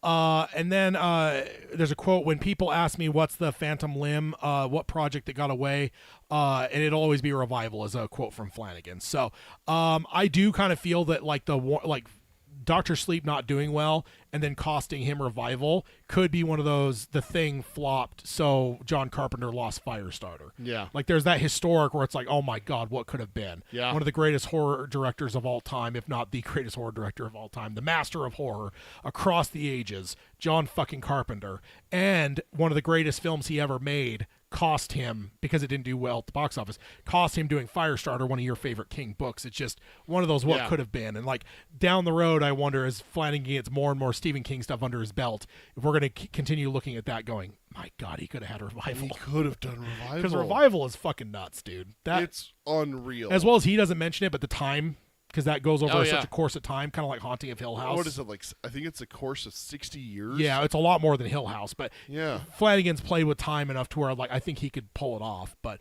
I do think he's also said in other interviews where it was also a cost thing, like where I think he and Josh Boone had an interview together at one point, or a podcast where they were together, and they both mentioned, because they both tried to adapt Revival and failed, and both of them commiserated that cost was a big thing, where it's like there's just no way to make that movie cheap, and no studio is looking at a horror movie going, we want to spend $100 million on a horror movie. Horror movies are successful because they're made cheap and they make a lot of money. Once you start spending a lot of money on them, you always have a risk that they don't make enough and they're failures. So no studio is dumb enough to spend a lot of money on horror movies. So that is that one. The next one here, Flanagan named some underrated Stephen King adaptations. This is from Cody Hammond from Joe Blow on November 15th, 2024. So Cody recaps Flanagan's history and potential future with King adaptations, and jumps to an interview with Flanagan where he was asked for some underrated King adaptations, and Mike answers in some great ways. Okay. He says, what jumped immediately to mind? The Night Flyer with Miguel Ferrer, which that's Lloyd Henry for all you original Stand miniseries folks. That's the actor. Yeah. Is a really good movie, and I don't think it gets the appreciation that it deserves. I mean, I think with the books, it's easier to point to the ones where it's like, oh, that book doesn't get love. Like I always wonder where the swell love is for Revival, which is one of my favorite books, or Hearts in Atlantis, which I think is just an incredible piece of work. But on this movie, yeah, The Night Flyer, I think it's underappreciated, and I think that the storytelling is great. The ending is phenomenal, and Miguel Ferrer is wonderful in the role and just doesn't get the love it should get. Flanagan went on to say Christine is another one that I find that whenever I revisit, I'm always glad that I did. That's one where I'm like, oh yeah, that one really worked. And you really don't hear it brought up enough. And this actually goes to what we were talking about yesterday. I think Cronenberg's The Dead Zone says this week feels a lot more impactful than it might have last week. But that's one that whenever I revisit it, I'm like, what a beautiful piece of work. And yet it doesn't end up getting the kind of upper echelon of movies that people bring up right away. I could talk about this all day. There's an amazing hopelessness in that, and there's a faded kind of sadness to it. I got to do a commentary track for that with Eric Vespi and Scott Wildfire last year. Yeah. Oh, and I keep forgetting to mention Flanagan has a podcast now. Yeah? Pause, because don't get too excited. It's kind of a filmmaker podcast where he'll get a filmmaker and they'll basically record a commentary for a movie, and it's not necessarily That's pretty cool. it's not necessarily like that filmmaker's own movie. Sometimes I think so. Look it up. I don't remember the name of it, but Flanagan podcast. It's out there. It's kind of cool, kind of a cool filmmaker type thing. And he says, and that was the last time I saw the movie, and I remember the three of us watching that for that commentary track, and just kind of being like, why isn't this more celebrated? Director's commentary. Okay, That's the name of the podcast. that's a unique name. Yeah. I think it said it in the article. And it says, like, why are we kind of trumpeting the merits of this movie or why aren't we trumpeting the merits of this movie from the rooftops? There's so much in that's so amazing. He then wrapped up by saying, so I'd say that if people are looking to dive into underappreciated King, get your hands on the Dead Zone, and then do Night Flyer. Oh, and you know what else I'd put up there? It's hard to find, but it's a limited series. Storm of the Century is so good, and not nearly enough people have appreciated it and seen it. I find myself evangelizing about it all the time, and yet you can't find it anywhere. It's like impossible to track down. But Storm of the Century is, I think, my favorite of the miniseries. And you know what's funny is I think within the last 8 to 10 months we covered that it was available on Hulu or something, I think. So I looked it up when I was doing the research on this. It is no longer on streaming, so we missed the boat on that one when it hit Storm of the Century? Yeah, Available on Disney Plus. I looked it up on the app and it showed nothing. I just clicked on it now and Oh, so maybe it is still on Hulu. I just Googled it because I was curious. I pulled it up on that app that I use, and it showed nothing. Dude, Just Watch. Dude, I stopped using it. It doesn't work. It does not work. The place I go where I found is the most accurate is just Google the name of the thing and see if it's there. I don't know if everyone's seen the chat. Is this saying it's disconnecting to people? I keep getting things saying the chat disconnected, then it says successfully reconnected pretty quickly right after. Is that showing for anybody else, or is that just me? Nothing for me. Okay, because the stream's going fine. All right, so either way, it's on Hulu, so go watch it. For as Flanagan's saying, for Storm of the Century, I might jump on it now because I scared myself into thinking it was already off of Hulu. So if it's still on there, I might have to watch that post haste. And then that is it for that article. So you got some King adaptation recommendations. The next one, with Stephen King's new book, Holly Gibney is officially the counter to Randall Flagg. That is the article headline. This is by Alicia Grauso from Screen Rant on November 20th, 2024. So Alicia recaps the latest announcement about Never Flinch, and since not everyone covers every little morsel from King, apparently until this announcement, these folks, Alicia and Screen Rant, didn't realize that this new book was a Holly book. So she talked about how Justina Lupe and Christina Arrivo both portrayed the character on screen. She then makes a statement that once Never Flinch comes out, Holly will have appeared in more King books than any other character that is not in the Dark Tower.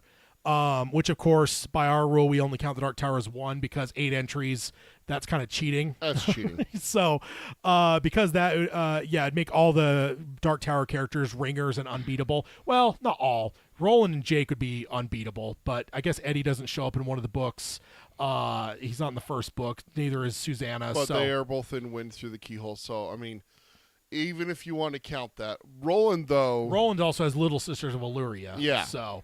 but either way, they're ringers. You can't let them play because they kind of ruin it for everyone. Let's see. So she says that Never Flinch is Holly's. Let's see. After Never Flinch, Holly's total appearances will now be at 7. Mr. Mercedes, Finders Keepers, End of Watch, The Outsider, If It Bleeds, Holly, and Never Flinch. So Alicia's highlights that King's famous for other characters popping up in different stories, but it rarely goes beyond being in a couple of books. She actually mentions Father Callahan as an example of that. Mm-hmm. I would also add Dick Halloran that shows up in 2. Like, I think that's more common where you'll see someone that just happens to pop up in something else. The Shining and Doctor Sleep. And It. Well, we're talking movies though, right?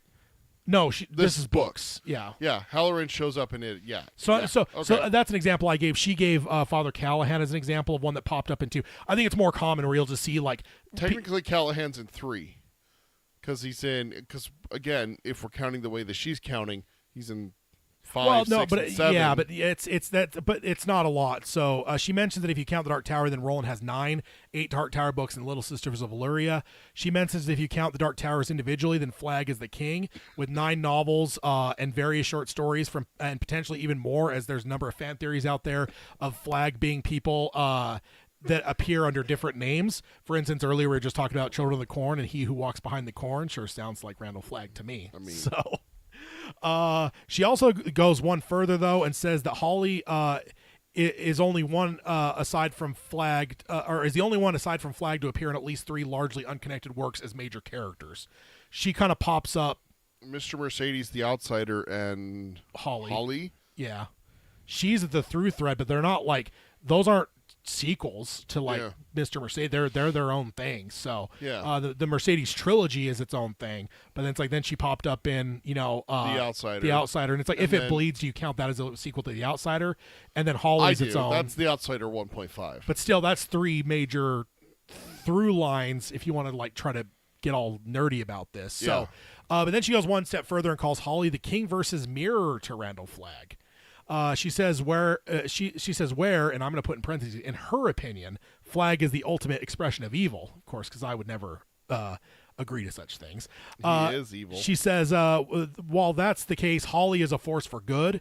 She then compares him to Satan, who entices people to do malevolent and evil deeds, and one who serves chaos and destruction, whereas Holly's purpose is to knit together the frayed lives and narratives, the evil men and creatures, I would add, because creatures are involved.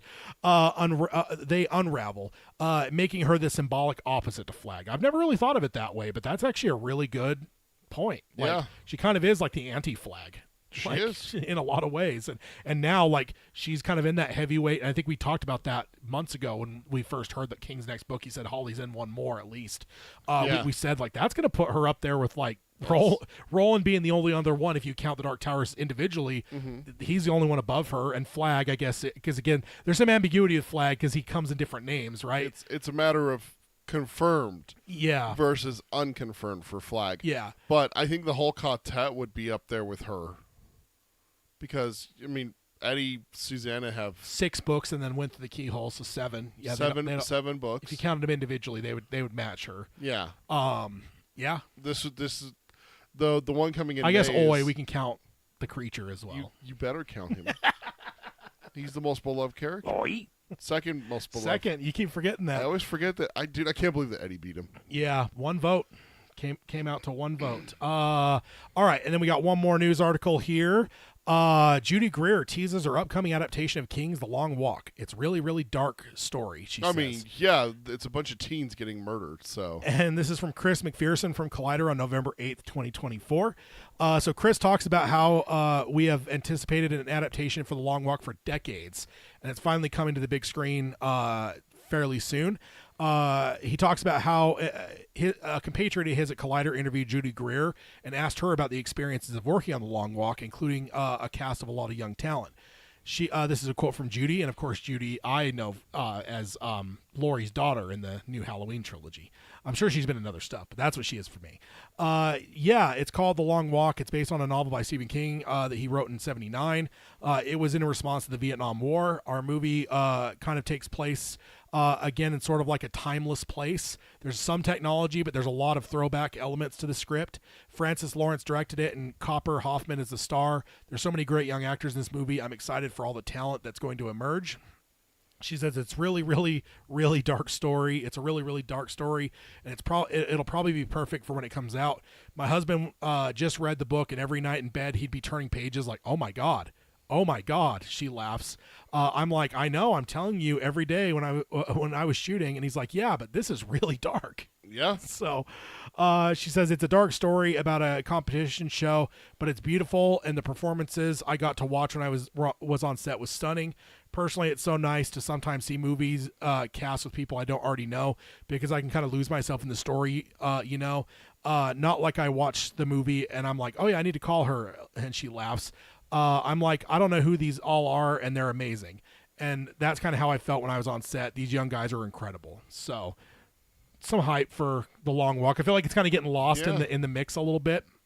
In the midst of everything else that's happening, which brings us into the next thing. And I actually have the big board for this one, because right now there's a few confirmed, but most likely there's going to be 6 Stephen King adaptations coming out next year. 4 and movies. I've highlighted them in bright red so they're clear on screen. But we got 7. The Monkey is coming out February 21st. That one has a date. The Running Man, November 21st. That one's got a date. The Life of Chuck has been said to have a summer release. We don't have a date yet. Welcome to Derry is 2025. No date yet.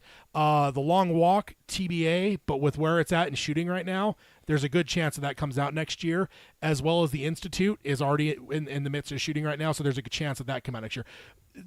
Insiders are assuming that there's going to be those two will probably come out in 25, but either way, like, we're for sure getting four movies for sure that are like confirmed. Is Fairy Tale highlighted? It looks like it is on my screen. Oh, that's a mistake. Oh, okay.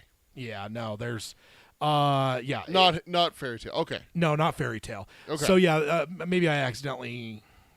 No, I think what I did is because we brought that back from the dead last time because it kind of we ended up finding out that it was like it kind of was almost getting canceled, then it got saved. We didn't know any of that, so I think I re-highlighted it red last time because it was like not new but kind of new because we had that article on it, and I just forgot to unhighlight Fairy Tale. No worries. So either way, for sure we've got Monkey, Running Man, Life of Chuck, and Welcome to Derry, and then there's a good potential that Long Walk and The Institute will come out next year as well, which would actually put us up to 6, which would actually match 2017. 2017 had 6 movies as well. We had, or 6 adaptations. We had Mr. Mercedes. We had Peter's favorite, the Mist TV series, the Sentient Mist. Terrible. We had Gerald's Game. We had 1922. We had the Dark Tower movie, and we had It, all in 2016. So 2017. Not that long ago, we had another 6. So it's a matter of if those other 2 though, because if it ends up being only 4. It'll just be a year, but if a normal Stephen King year. Yeah, but it could be a high, because I remember in 17 we mentioned that where it's like this is kind of a big year. There's a lot of Stephen King shit. So it sounds like we have another one on the horizon for 2024. So I got a chat disconnected thing, but I instantly reconnected. So okay, Baraki also says no disconnects here. I don't know what the hell's going on.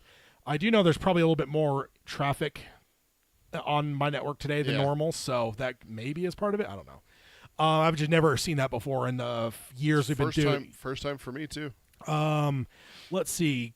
Can you riff for just one second? Sure I've got. Oh, actually no. I've already got it. Okay. I did this actually. Fine. I did this, but the last episode wouldn't have made sense. It was around our book club. But I have a thing I built where I was just pasting in our episodes, but I haven't done it in years. So I went and pulled the stuff from the website to get like our count, threw it into the thing, tabulates it out here. We've got today. Well, I actually think it's probably different with today's episode. So not counting today's episode, we're at 240 total episodes. We got 157 roundtables, 73 book clubs, 5 unfound doors, 5 miscellaneous. But we always joke about, well, not really keeping track of time very well. YouTube versus non-YouTube era. 240. Where do you think the line is drawn? Where do you think YouTube started? Like it was somewhere in the 240? Out of 240. So episode 1 and up to episode 240. Where just gut check speculation, because like that was my thought before I put all the data in. I'm like, I bet you this is about where it is, and I was not right. It's like 80 in. Okay. The pre-YouTube era, 48 episodes. Really? Even less than I thought. And the YouTube era is 192 episodes. Yeah. Jesus Christ. Yeah. I never would have guessed that. I would have guessed closer to the halfway mark. No. No, we realized how early on how much nicer it was being live. We were worried about being live because, you can't undo mistakes, But we haven't really had any mistakes. I mean, we had a couple spoilers accidentally slip in book clubs, but nothing major. Usually more of just like a small. Oh shit! I shouldn't have said that. Yeah. But not a even lot. Even like roundtables, like you just had. You're like, oh, can you riff for a second? I got to find something. Like, that's the normal stuff that you get with live. Like that happens on podcasts. So it's just like having that little bit with it, but being able to talk to Baraki and Spencer and Alan right now, it's so much better. It's the best for sure. Because half the time we'd be sitting there like, oh, what's his name? I can't remember his name. Calvin Towers' buddy. I can't remember his name. And I would never forget my beloved Aaron Deepno. I know. But it's just like we have the chat there that helps us with that. I don't know if I've ever said it for Dreamcasting. We've done too many of them over the years, and they were all too long ago. You know what I always think of with Aaron Deepno in my head? Who?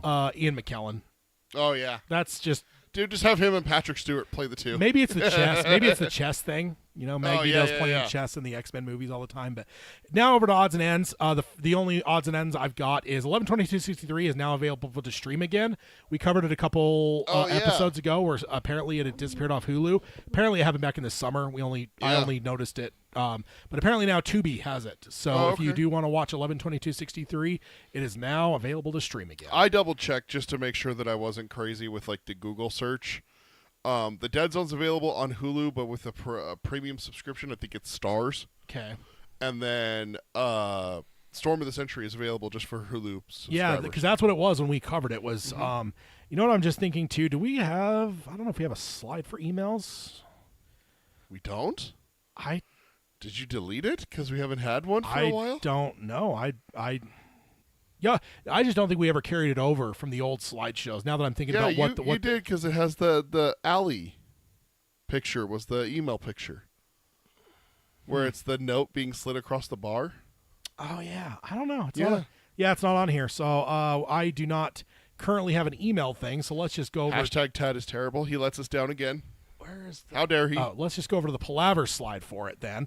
And then I got to get over to this to go. Emails. It's the emails. Tad's gonna read us what people wrote to us. You know that's not getting deleted, right? God damn it. Oh, little Peter who didn't know what he was in for. Oh, you don't know the database I've got of sound bites. Oh, boy. So this is from Redacted. Are you compiling one of those libraries so that eventually you can just like... I mean, I may or may not pay for a AI thing that can voice clone with a very short snippet, so it would not be hard to clone my voice. I mean, how many hours do I have of your voice at this point? Which, true. To be safe, I think I've told you before, you should probably let your parents or elderly folks know of how AI works, because if you're a podcaster, there's just a danger of there's a lot of people that say don't even put your voice on your voicemail, your outgoing, just let it be the default thing. You have reached. Yeah, because don't expose your voice, but some of us have exposed our voice for too late for 190 something episodes. So yeah, it's definitely a good thing to tell people. Don't ever trust me if I'm asking for money or something. Yeah, if I'm calling from a number that's not mine. Yeah. Well, no, that's the thing also is that they've been able to clone that now. So, dude, scammers be crazy. Yeah, just tell your parents or whoever. I mean, you have parents, grandparents, whoever. Just tell them, if I'm not in person, just don't believe it's me. Don't believe it's me. Call my wife. Or get a code word. What was that? There's a code word. Isn't that what people have with kids and stuff? Where it's if you're going to send a friend to pick your kid up from school, they have to have the code word. Now we got to do that for our parents. Yeah. There was a stand-up comedian. I'm sorry, you brought it up. A stand-up comedian who had that with his daughter who was in high school, and when the guy showed up, she's like, "What's the code word? Or otherwise, I'm not getting in the car." He's like, "I'm not saying the code word." She's like, "Then I'm not getting in the car, and you're going to get reported as trying to kidnap me." And he's like, "Fine. The code word is fucker." And she's like, "Sorry, I can't hear you." And he's like, "I swear to God." So he had to yell it. And she goes to a Catholic school, so the nuns were watching him and everything. I would have let it fly if there were nuns involved. Oh, of course you would. Yeah, it's good stuff. Nothing like saying "Hail Satan" to some missionaries walking up and down. I don't think I ever sunk so low in a seat than when you did that. So this is from Redacted, and I think I created the From Parts Unknown because that just feels fun to me. So he says, "Hi, Pod Slingers." Hi. Says Redacted here, and I have some questions I'd like y'all to discuss. Let's do it. First, what do you think about Carrie being a found footage / making a murder style documentary? Oh, so have some characters talking to the camera along with flashbacks in order to adapt the source material more faithfully. Dude, what if you did the Senate hearing, the commission, the White Commission? Yeah, the C-SPAN type. Kind of the Tony Stark is what I always think of. But I think making a murder type thing too, where almost do it in the sense of a Netflix documentary that's covering this event. What if you have someone in the town adjacent to them? What if they live in Castle Rock and they're doing it about Carrie's Do you town? think it's covered up? Do you think the government covered up everything they could? Absolutely. So if there were a documentary, it would kind of almost be a little bit more conspiratorial. Where it's there was a gas line that broke and blew up this. But the this security school. footage shows her raising her hand to it, and making a crushing gesture. Yeah. And then you see the tank implode, not explode. Yeah. And I will say, redacted, now that with the Flanagan article we just had, there's probably a little bit less speculation than we could have now. But I do love that idea because you truly could adapt what the book is, right? Because the book is written in that, like, postscript type way of, like, almost like it's an investigation. You're reading, like, the FBI file that just got declassified. There's, like, you know, witness statements, and there's, like, I mean, that's part of the book. It's not the whole book, but it's like half the book is the White Commission, where it's question, Tad, what did you see on the night of October 17th yeah. at the high school? I was dropping off my daughter, and I saw Carrie White getting out of the limo. You know, it's question and answer is what they do. You could also do it like if you did it like almost podcaster style instead of like, you know, Senate hearing, is do almost like True Detective. Season 1, where it's an interview, like interviewing the victims and like the survivors and like, you know, or like the bereaved family. So like, it's the police in the FBI, the shop interviewing. Yeah. Yeah. I love the idea. I certainly do. I think it's great. I trust whatever Flanagan's going to do, but if I were doing it, I would probably actually do something along. If somebody would have come to me and said, "Hey, we want you to make Carrie," I would have like probably first been like, "I don't know, let me think about it," and I would have like tried to think of ideas. And I'm guessing my thoughts probably would have brought me to something like this, because this is the unique way of like I can be faithful to the book in a way that nobody else has up to this point. And two, you're kind of doing it in like such a unique execution for the movie as well. Like that's just not something that you don't see those a lot. Kind of reminds me of like the Searching movie, where the whole movie was on the computer screen and it like gets the guy investigating his daughter disappearing and stuff. Yeah. Like, you know, like I know that's a little bit more like it's more of a gimmick because it's fully on the screen, but that I would be taking it a little bit more like with a slight gimmick to just make it a whole different movie than what you know, De Palma did. Because that would be my biggest fear is like, how do you live in the shadow of De Palma's movie, man? Like, it's so fucking perfect. I think the only problem with either the found footage or the podcast / C-SPAN, you know, investigation angle, documentary angle, is how do you get the stuff inside the White House? That is the only thing, is that what happens between Carrie and her mom. Which is probably why King didn't write it that way entirely, right? I almost wonder, did he start... Well, no, because he probably started with the girly stuff at the very beginning, because that's when he threw it away and his wife took it out. But I at some point but it's like if you would have started with just that, there would have been a point where like there's too much of the story I can't cover this way. So then you got to flip it and do both sides. Like, but maybe you could do, I don't know, maybe you could do like King and just do both. Like have both. You would have to have at least some sections that are not documentary or podcast, you know, reveal, because you have to know. But what you could do is you could have them hypothesizing it and reenacting it. Yeah. Or we just see the truth. Like you see them hypothesizing, but like either afterwards or before their hypothesis is made, you see what really happens. And then you can kind of just see where it's like, oh, they're wrong there. Well, they got part of that right. They got A, B right, but C, D, and E are all wrong. Yeah, like, exactly. You know, so, you know what? It just came to mind. Fall of the House of Usher. Yeah. Had an investigatorial element to it. Yeah. So, like, how genius was that part too? Oh yeah. With Bruce Greenwood and I always forget the other guy's name. That was investigating him. Like that was just some of my favorite parts of that show. Was years later he's now interviewing the guy, whatever. So, and then he says, secondly, I had a crazy thought that Flanagan might be able to pull in some of the King properties he has worked on in the places. Of the crossover characters to get for Dark Tower. For instance, Danny from the Doctor's Sleep instead of Callahan, and Carrie instead of the boy from Insomnia. I think we've already kind of touched. I mean, maybe we have it on the show, because I've certainly speculated on that, because he said in one of the interviews where he's like, some of it comes down to getting rights from a lot of different places, and he mentioned in almost a teasing way where it's like, if you can't get rights for some things, you might be able to get other ones. And I think between the lines we're reading there, where it's like Warner Brothers is probably not going to tell you no if you're like, hey, can I borrow a character from my fucking movie Dr. Sleep, Dan Torrance, and suddenly that's now not even Callahan. I'm thinking freaking Anthony Hopkins in Hearts in Atlantis. Oh, not Dinky. Not Bobby Garfield. God damn it, all the kids are coming to my head all of a sudden. Yes.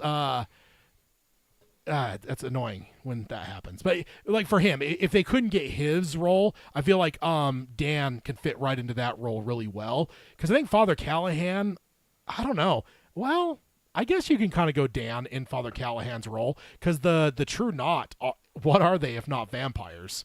Yeah. You know, and what if you just spun it off to where like the low men are fucking True Knot type creatures? They and could be. Suddenly, like, you go and hear the story of Dan, and suddenly Flanagan's able to now Ted Brodigan, thank you. You can fill in some of the gaps between that Dr. Sleep doesn't cover, right? What does Dan's life look like between the Overlook and Dr. Sleep? And he could kind of fill in some of those stories in ways that help build the Dark Tower story up. Like, Yeah. So that's not necessarily a bad idea. Carrie instead of and like honestly Carrie, because again I think this is going to be on Amazon. So with Amazon doing Carrie, that is going to be very gettable. Yeah. So, yeah, I do have a suspicion because Flanagan's already covered it. We covered the article, the interview where he talked about it, and he didn't say it like overtly where it's like, well, if I can't get Ted Brodigan, I'm going to put Dan in there. But he just said it in a way where it's like, well, if you can't get rights to some characters, you just got to go find what characters you can get and fill those spaces. And it's like, yeah, okay, and I think we even speculated where it's like, you know, on the younger, because who is it in the Dark Tower? Is it not Dinky? Is it Dinky's? No, it is Dinky in Dark Tower. And then Bobby Garfield's when he's on Earth. Like that's the boy he finds in Hearts of Atlantis. That's Ted's buddy. Yeah. So if you want to replace Dinky like Abra, you know what I mean? Like I think we mentioned that last time because I'm like, now that would be tough unless it's an older Abra, which it can be because if it takes place after Dr. Sleep, because like I loved her performance as Abra, so getting her in Dark Tower, I'm down with that. Yeah. Yeah. So that is, and then he says, can't wait to hear you discuss. And yeah, I hopefully, I mean, we didn't go necessarily full on, but I think we've already talked a little bit about some of this. But I love the idea of a Flanagan verse. I like found footage, but a lot of people don't. So I don't know if you'd go full found footage like Cloverfield, where it's like people holding cameras versus like surveillance cameras on the side of a 7-Eleven, and like through that you kind of piece together the story. I don't think you'd go that route because there's just too many people that hate that or can't handle it because the motion makes them sick. But I think like a Making a Murderer style documentary, or even like go like full new wave and make it a podcast where like legitimately like the government has covered it up and these podcasters are like, we believe that something else happened here. This was not just a gas line that broke on prom night and fucking wiped out half the fucking city. Because how does Carrie get home? How did Carrie White get home from prom that supposedly exploded? Did she leave early? There's a few survivors that testify to things before they change their story to the official story. Yeah. So what really happened? And then like, we found this newspaper clipping of the day after and it said this, but then later that same person said something else. So we think there was a cover up where they were then told to like, you know, why were there black SUVs at the high school the day after it happened? Yeah. Yeah. Why was, there's so why many... was the Carrie White house razed to the ground and demolished? Yeah. But all of the stuff taken away in specially marked U.S. government property vehicles instead of just instead of just like garbage trucks. Up, yeah. Now I will say I don't think there's any way to do it entirely that way. I think you got to go half and half like King did. That's what I'm saying is like you got to have the white resident stuff. Yeah. And really to dig into like, but even with the social media stuff that Flanagan was talking about along with this, imagine being able to see some of the social media stuff like after the fact. Hey, I'm live here, you know, and I'm at the hangout spot. Oh, look, there's Billy and Carrie getting ready for prom. They're having a burger and get ready to go, you know, kind of thing. Yeah. So thank you for the email. Always love doing the email jingle. Great. And did you have a palaver? We have about 12 something I think minutes? this is the perfect amount of time for us to have this little palaver. Okay. Thank you, Redacted, for the email. I always love the email jingle come back. I'll have to create a new email thing apparently, because apparently that never got carried over. Yeah, I remember the picture. It was the 19. You're right. I forgot about that till you mentioned. I always remember they always had the person's name up really big up top, but I remember that. But okay, but yes, go on. Palaver before we depart here. Yeah, so it's a quick question. We've kind of gone into it before, but it's a little bit different with the context that I have here. my wife and I and my daughter send reels to each other on Instagram all day, every day. You send me a ton of reels. I send you reels as well. So basically, those are the three people that I really send reels to. There's a few others that every now and then it'll be like specific to go to them. But one of the things that happens with my wife and daughter is your month X. You know, your month your cat, your month your dog, your month your birth month is what I mean. Your food. Well, this one was your month your movie companion type. And the reason why it popped into my head is because my wife's month was the tragic hero. And it had Anakin Skywalker, it had Harry Potter, it had Luke Skywalker. And so it made me wonder. There was a couple others that I didn't recognize from other media. Oh, I think there was one from Last of Us. I think Ellie was on there. Okay. And so I was like, tragic hero. Is that Roland? Oh yeah, That's Roland? That's my first thought. It's Roland. That's for sure. Roland. Like, is he a hero? Like, we've had this discussion a little bit before. Like, I know how you feel about Flag. I know that you're tragic hero too. Of course, you know, he got sold. He got sold a terrible mind blocker. You know, he got scammed. He got everything he deserved. But I think with Roland, there's enough saving that you see even through the course of the story. Of course, he has his faults. He's not. It's like Anakin Skywalker. If you can count Anakin in there, you can count Roland in there. Yeah. There's atrocities, but there's also great heroics throughout, Absolutely. including like ones that he fails at, right? Like his intention is to die instead of Jake in the end there. And it's like in book 7, yeah, and absolutely. which is ultimately, I know a lot of people are like, oh, when the movie came out, that one of the biggest complaints, well, Roland gave up on the quest for the tower. He never would have done that. He did it in book 7. He was willing to die for Jake, and that's it. That is forsaking the tower.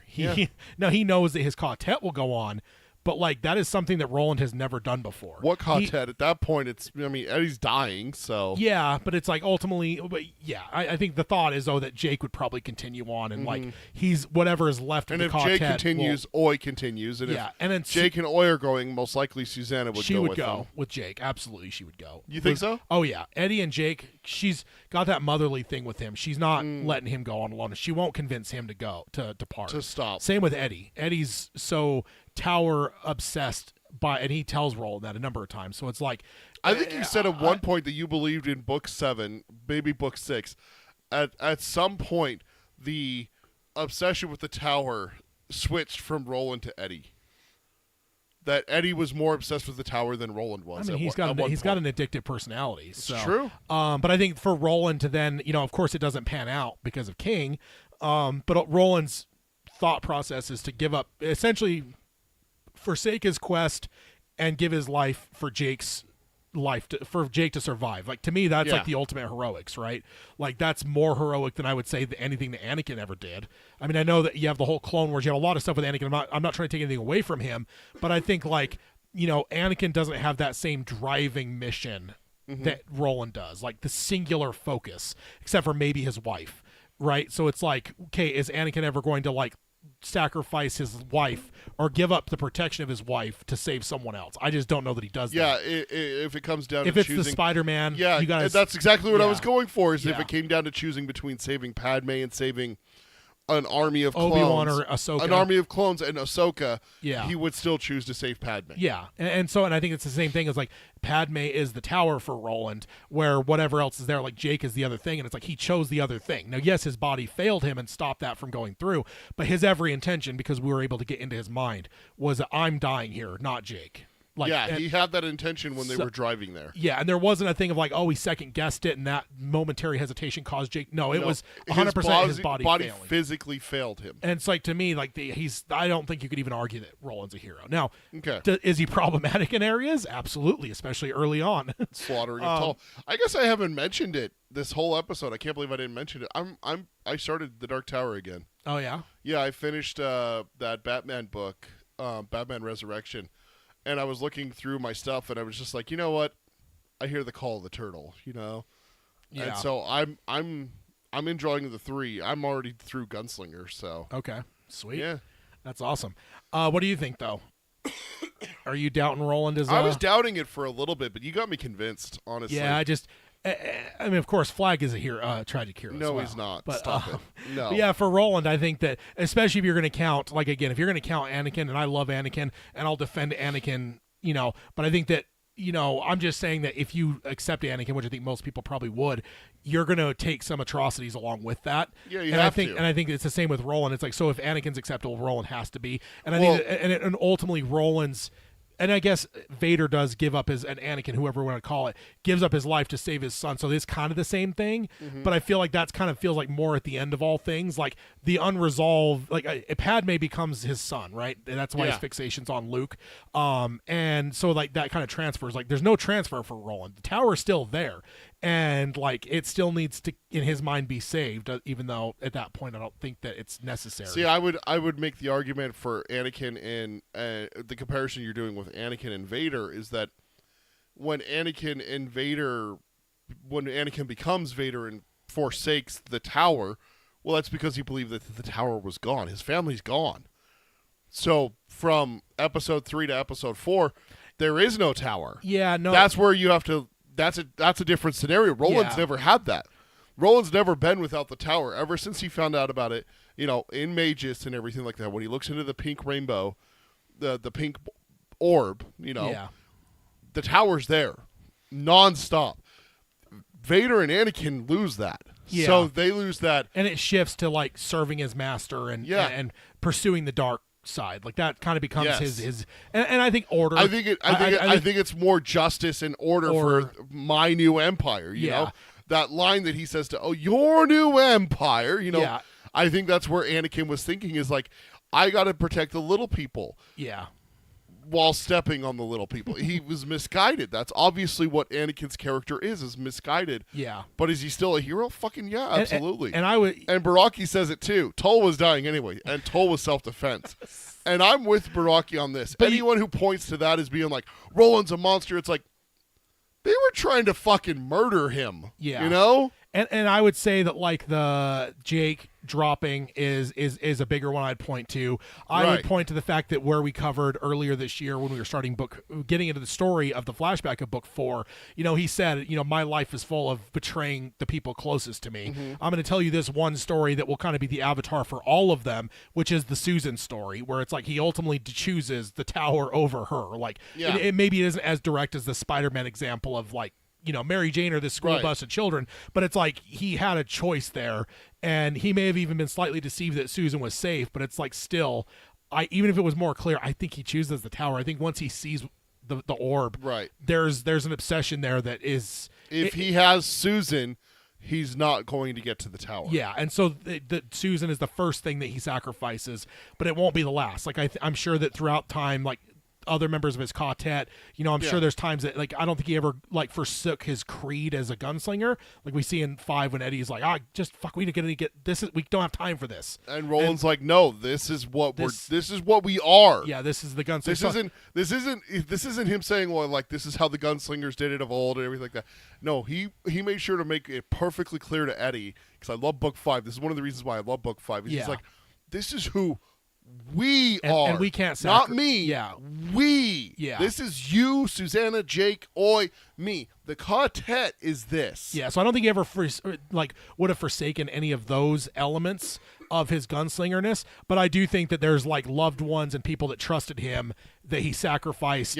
For his course to the tower. Yeah. So I think that but ultimately, I do think there's enough heroics, and I do think there's a mass shift of Roland from that mind splitting in book 3. I think book 4 is what does it. It's where like that's where you have the shift of, oh fuck, that's what he went through. Yeah, but I mean his shift of character of being the Terminator to where we start to see him kind of being the one that slowly grows to like love. I think it's book 4 that does it. No, I think it's 3. I think the mind splitting, bringing him to the point of like almost like I want to die, and like we start to see like I think it's after that, because like everything that happens in Lud, he's going to redeem himself.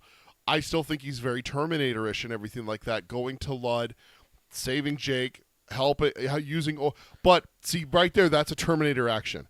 He was sending Oi to his death. That is Yeah, very Terminator-ish. but- When does he stop doing Terminator things like that?